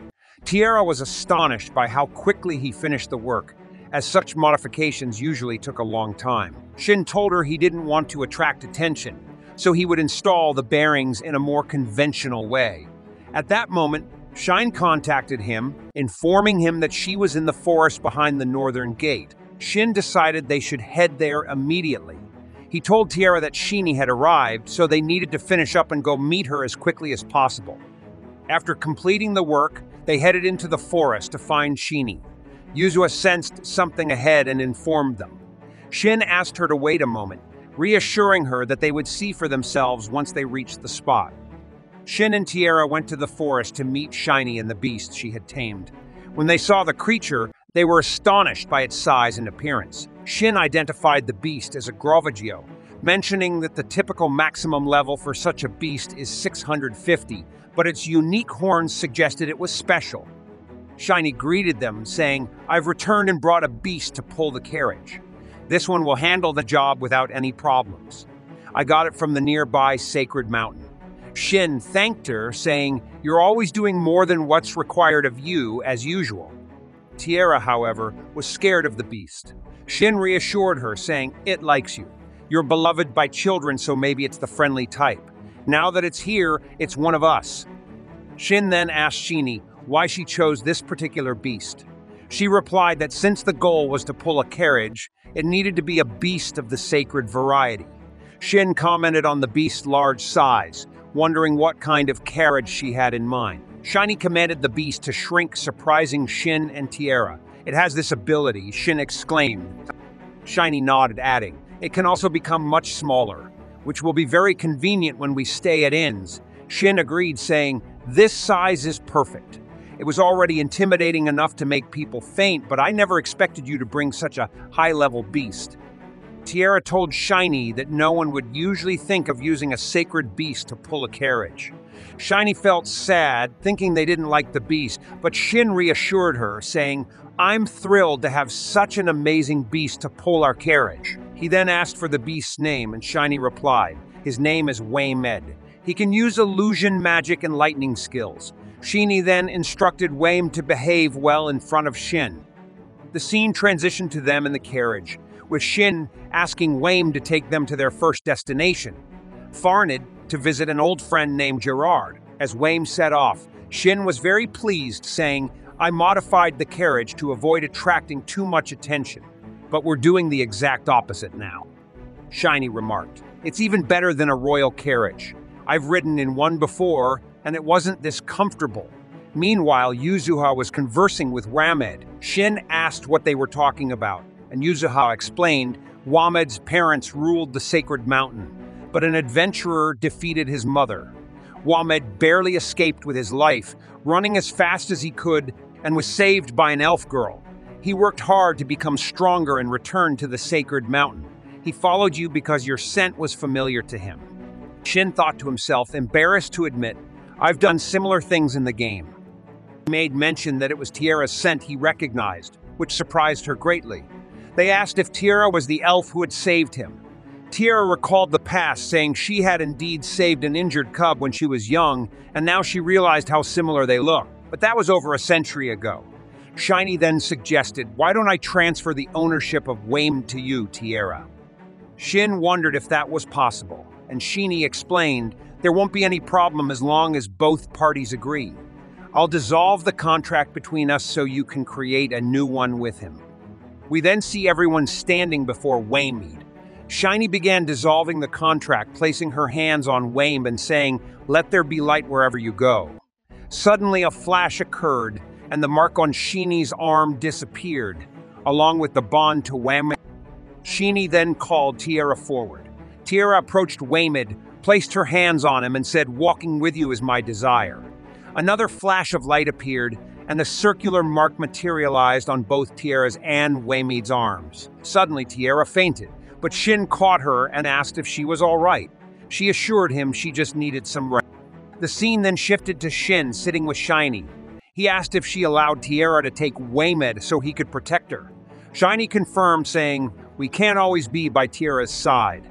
She'll feel more secure with Waymed when she chooses her own path." Shin noted that now that Tierra had a contract with Waymond, she could summon him whenever she needed, and that they could rely on her. He thanked Shiny, saying he would turn to her whenever he was in real trouble. Shiny thanked him in return for his trust. In the morning, our heroes are on the carriage in the forest. Shiny informs them that they are southeast of Farnid, right on the edge of the Rawa forest. Suddenly, a man and a girl appear. Shiny greets them and asks them to take them to Gerard. Shin uses his magic to hide the carriage and shrink the dragon, and they continue on their way to the mansion. As they walk, Shin looks at Shiny and asks about the two new arrivals. Shiny explains that they are Gerard's grandchildren. They reach the house, and Shin and his friends enter to find Gerard sitting with his guards. Shin and his friends sit in front of Gerard, who then says, "Hello, sir. I did not expect to see you again in this life." And with that, our episode ends. To follow the upcoming episodes, please subscribe to the channel and activate the notification bell to stay updated with all the latest releases. In an epic episode, Shin will reunite with his old friend Gerard after being separated for over 500 years. However, Gerard soon learns that his end is near, and he decides to engage in a duel with his friend Shin, a fight to the death. Shin will reveal his true power to his lifelong friend, who has requested this battle. Who will emerge victorious, and will Gerard truly meet his end after this duel? Stay tuned to find out everything. Our episode begins with Shin and his friends sitting with Gerard, who tells them that he is happy to see Shin and never expected to see him again in this lifetime. Shin replies that he thought Gerard was dead. Gerard laughs and says he doesn't know why he's still alive. Gerard then introduces everyone to Shin, starting with the Beast King Wolfgang, his daughter Kuori, and his two guards Vanko and Rajin. Shin introduces himself, saying his name is Shin and that he is a supreme human. He asks everyone not to call him sir. Gerard then talks about the madness of the supreme humans, explaining that for the inhabitants of this world, supreme humans are mythical beings to be feared and revered. The scene shifts to Shin and Gerard in the past, standing before many monsters and preparing to fight them. We then return to the present, where Shin and Gerard laugh about how they thought they would die fighting those monsters and are amazed that they survived. Shin tells Gerard that the girl Shiny told him everything about Gerard building this country. Gerard asks her why she did that, as he wanted to boast about it to Shin. Shiny responds that she expected he would exaggerate, so she described it to Shin with objectivity and honesty. Shin laughs and Shiny excuses herself to prepare some tea. Gerard then asks Shin to tell him about his past. Shin recounts his history until the sun sets. Gerard then asks to discuss serious matters, revealing that his days in this life are numbered and that he will die soon, perhaps in less than a month. He sensed something was wrong for a few weeks, and when Shiny informed him, it confirmed his suspicions. It felt as if time had been waiting for Shin's return. Shin is surprised by his words, and Gerard looks at him and asks him to duel with swords, expressing his desire to fight him. We see Shiny eavesdropping on them. Shin wonders to himself if Gerard intends to die as a warrior in battle. Gerard confirms this, stating he wants to fight Shin, the strongest warrior. Shin agrees and asks if Gerard has informed his guards about his imminent death. Gerard says he has told them how much time he has left to live, but has not mentioned the fight. Gerard then talks about his close guards, mentioning that he has fought alongside them since Shin disappeared. They are two long-lived monster types who have followed him all this time. But time has caught up with all of them, and it is time for the country to be freed from their influence. Regarding the ruler Wolfgang, Gerard says he is an exceptional leader who listens to the people and can walk with them as equals. Shin then asks if Gerard regrets anything. Gerard replies that he only regrets one thing. At night, we see Gerard gathering with his guards, ruler Wolfgang and his daughter. He tells them he has found the place where he will die, shocking everyone. He informs them that he has asked Shin to fight him before his time comes and that the duel will take place a week from now. Everyone agrees, except for Kuori, who asks how they can be so calm about this. Gerard reassures Kuori, telling her that he has lived a long life and witnessed the deaths of many comrades, their children and grandchildren.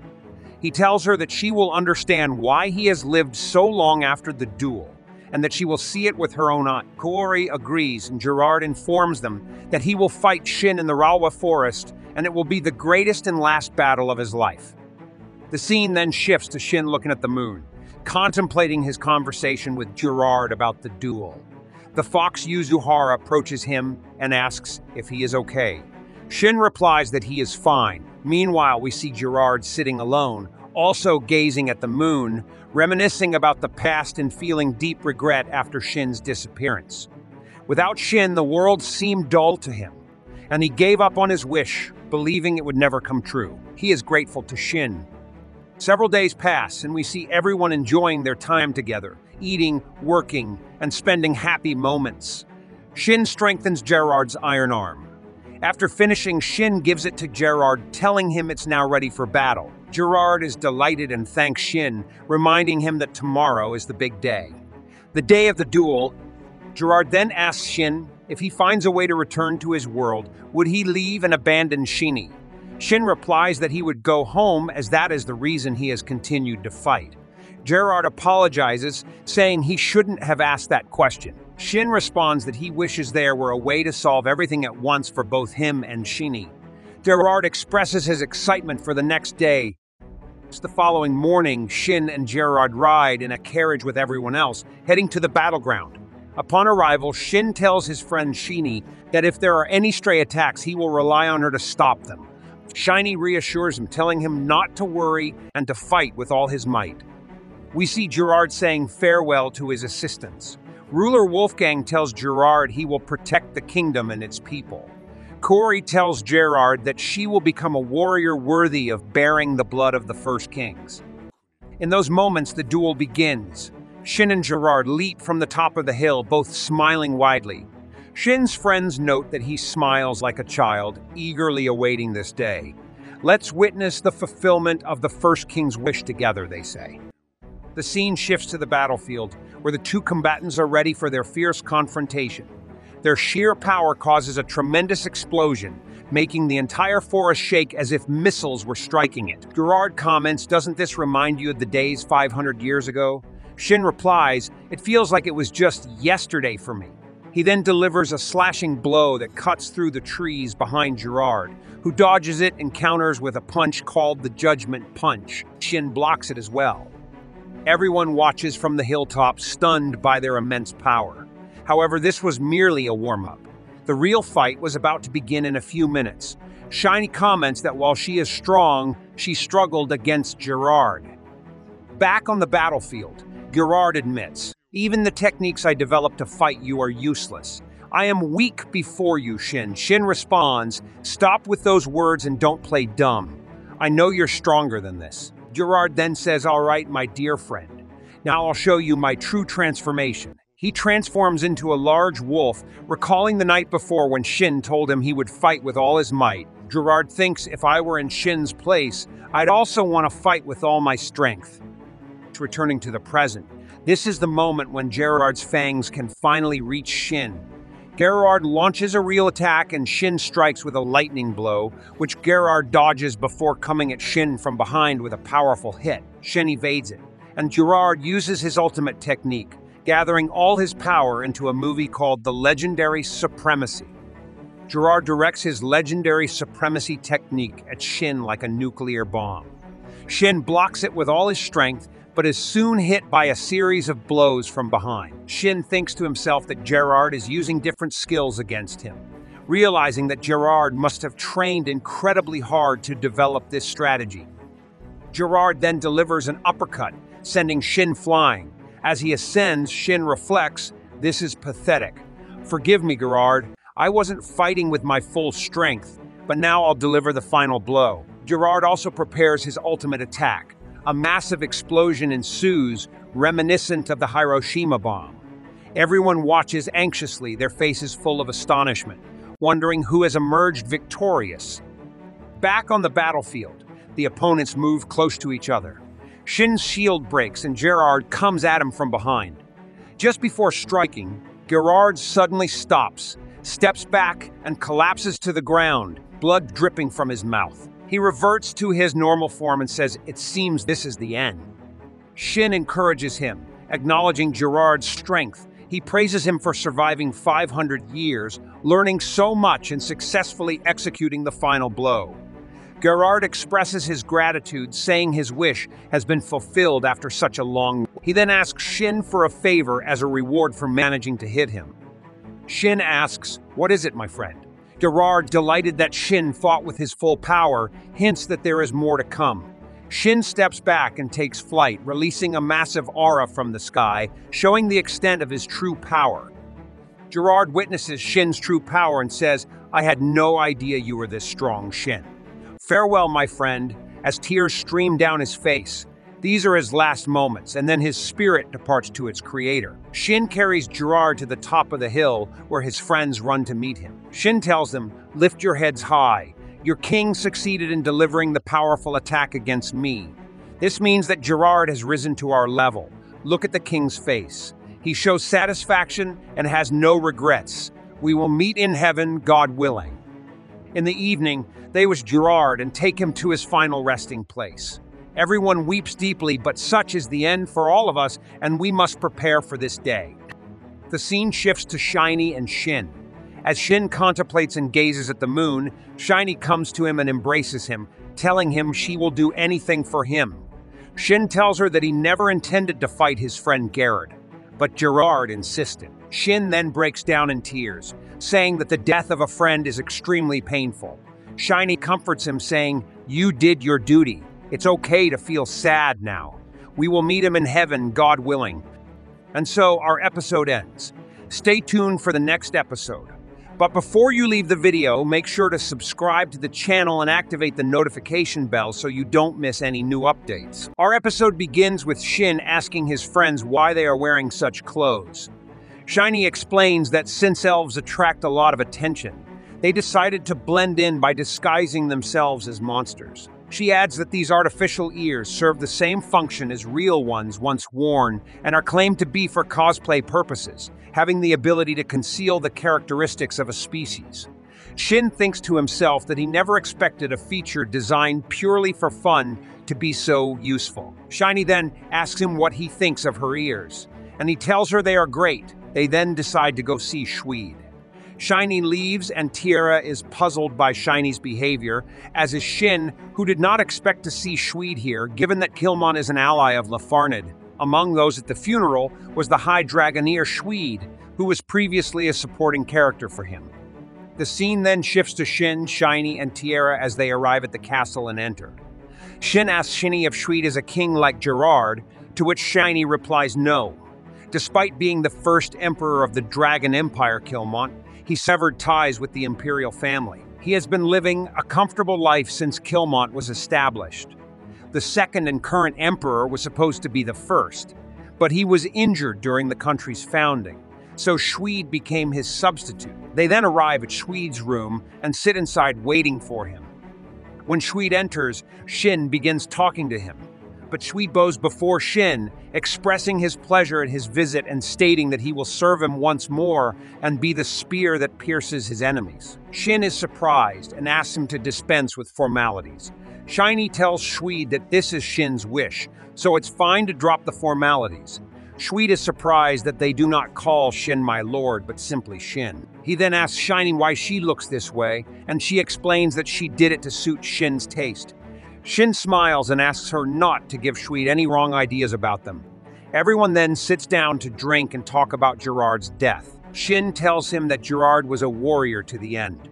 Schweid asks Shin what he intends to do, and Shin replies that he has researched as much as possible in the libraries here and will go to the sacred place again. Schweid tells him that he will return to Kilmont and join him later, and they can use telepathy to stay in touch.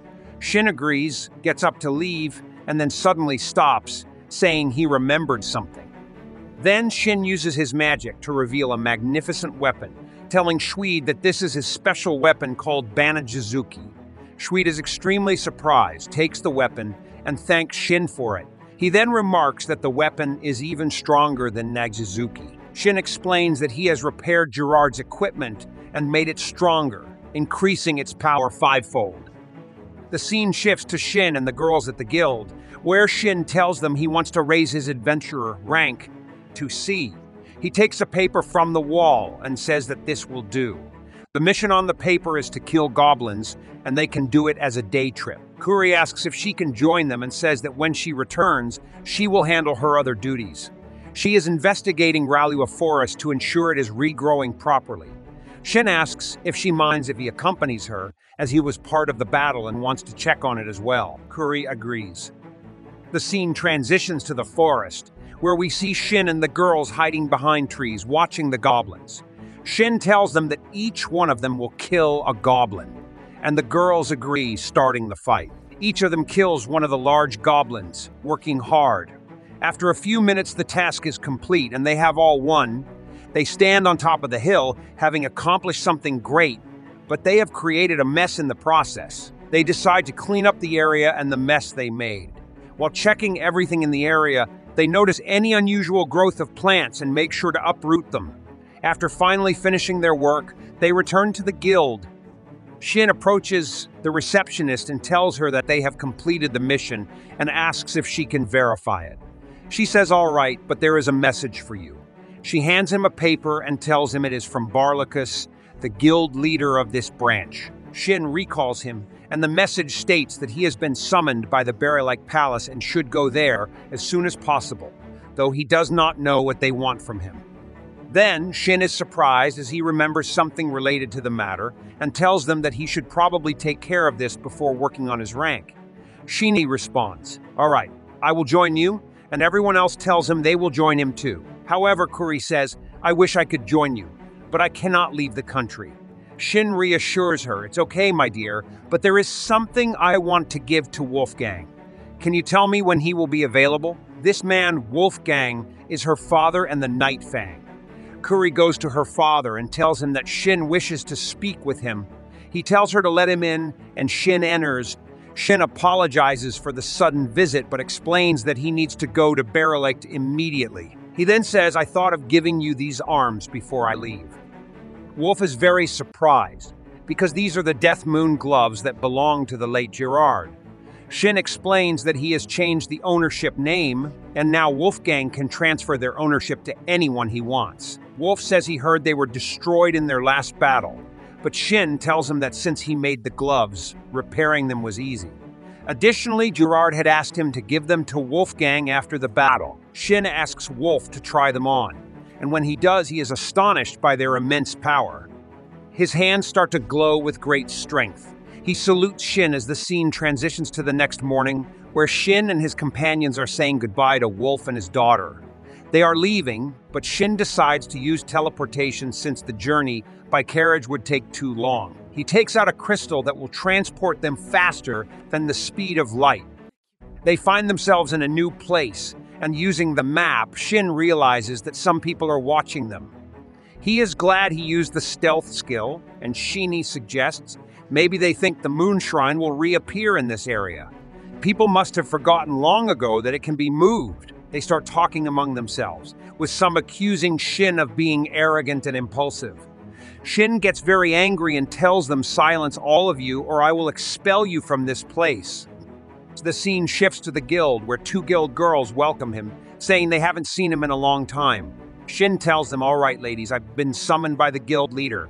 They reply, "One moment, sir. We will inform him of your arrival now." Shin asks Salisa about the guild leader's summons.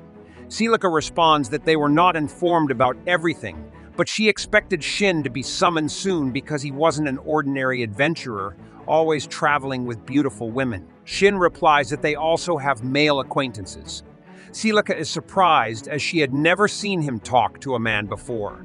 Shin mentions that he has dealt with William before, which astonishes Celica. Shin continues, explaining that while it wasn't an official mission, he did work with him before. Shin then notices that everyone suddenly became silent and asks Celica about it. She explains that people were surprised to hear he worked with William because William doesn't usually team up with anyone and is said to have S-rank combat strength. Many rumors about him make people find it difficult to approach him. Shin replies that William can indeed be misunderstood, but he is an exceptional person. The scene then transitions to Shin entering the guild leader's room. The guild leader welcomes him and thanks him for coming sooner than expected, though he would have come anyway. The guild leader introduces him to the wizard Arid, who evaluates gemstones for the guild and had assessed the Scalvus gem that Shin brought. The guild leader then continues, saying that the palace has summoned Shin for something.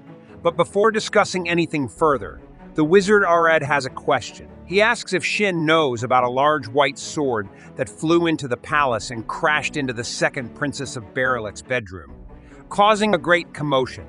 Shin responds that he had heard something about it and asks if anyone was hurt. Arid replies that the issue is the sword itself, as its elemental magic and core materials are incredibly remarkable and seem similar to the royal sword of the kingdom.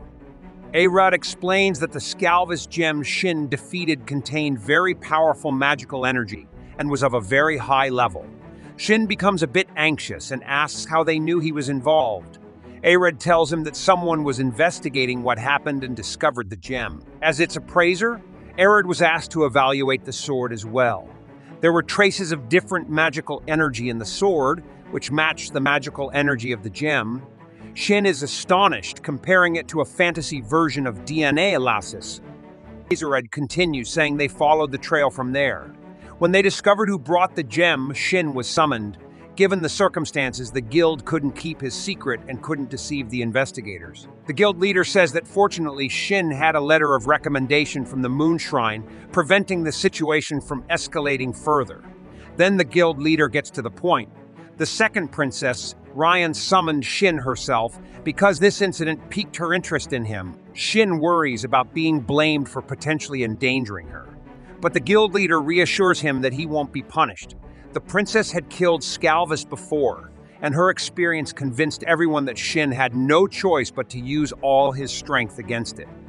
Shin still wonders what the princess wants from him, but the guild leader has no answer, pointing out that politicians are crafty creatures. After the conversation ends, Shin returns to his friends and tells them what happened. They are astonished. He says he didn't do this on purpose, but he feels they might be pressuring him to work with them or marry the princess, as it is said that the country's power aligns with its high-ranking chosen ones. Shin says they will try hard to recruit him and doubts. There will be any issues if he refuses their offers. She adds that they would suffer a great loss if he left, given they are members of his team, which should be a strong enough reason to refuse. Shin replies that if they want to marry him off, and he refuses without a good reason, it will only cause more problems. Shiny suggested that Shin could tell them that she is his fiancée, and he could also say that he is engaged to Tierra. Yuzuhara chimed in, saying, "I also want to be Shin's fiancée." Shin responded, "This will ruin me socially. We're just pretending. It's all an act and nothing real." The scene then transitions to the princess's palace, where Shin mentions that he has been summoned by the second princess. The guard speaks, "We were expecting you. I will call an escort for you." Then a man named Gadras appears, saying, "The princess asked me to accompany you. I will be your escort." Shin uses his appraisal skill on Gadras and finds out that his level is 188, realizing they have sent one of the kingdom's strongest men to meet him. They reach the princess's chamber, and the princess speaks to him, "I am the second princess of this kingdom. It's a pleasure to meet you." Shin asks her, "May I know the reason for my summons?" She responds, "I am sure Barlux gave you an idea about it. It's about the Scalvus." She opens a chest containing a very large sword. She then asks Shin, "Do you recognize this?" He replies, "It's the sword that Scalvus carried. It's very powerful. It destroyed my weapon during the battle." The princess explains that it's different because most adventurers like Shin are distinguished when they are chosen. When they decide someone is very strong, they invite them here. Some use this opportunity to plan assassinations. We suspected you might be one of them, but it seems there is no fear from you. Shin responds, "I don't recall saying anything that might dispel these suspicions." The princess tells him, "You didn't need to say anything. You acted on your instincts and you revealed your true self. I have a skill called intuition, and my intuition has never been wrong." Gadras adds, "The most decisive factor was the recommendation letter from the Moon Shrine." The princess continues, "Shiny wouldn't give a recommendation to someone who might be plotting an assassination. It was like a final test. To be honest with you, I want you to fight me." After that, we see an old man with a ghostly figure appearing behind him. When the old man sees the ghost, he is very frightened. And thus, today's episode of this anime concludes. Stay tuned for the upcoming episodes. And don't forget to subscribe and activate the notification bell to receive all the latest updates. For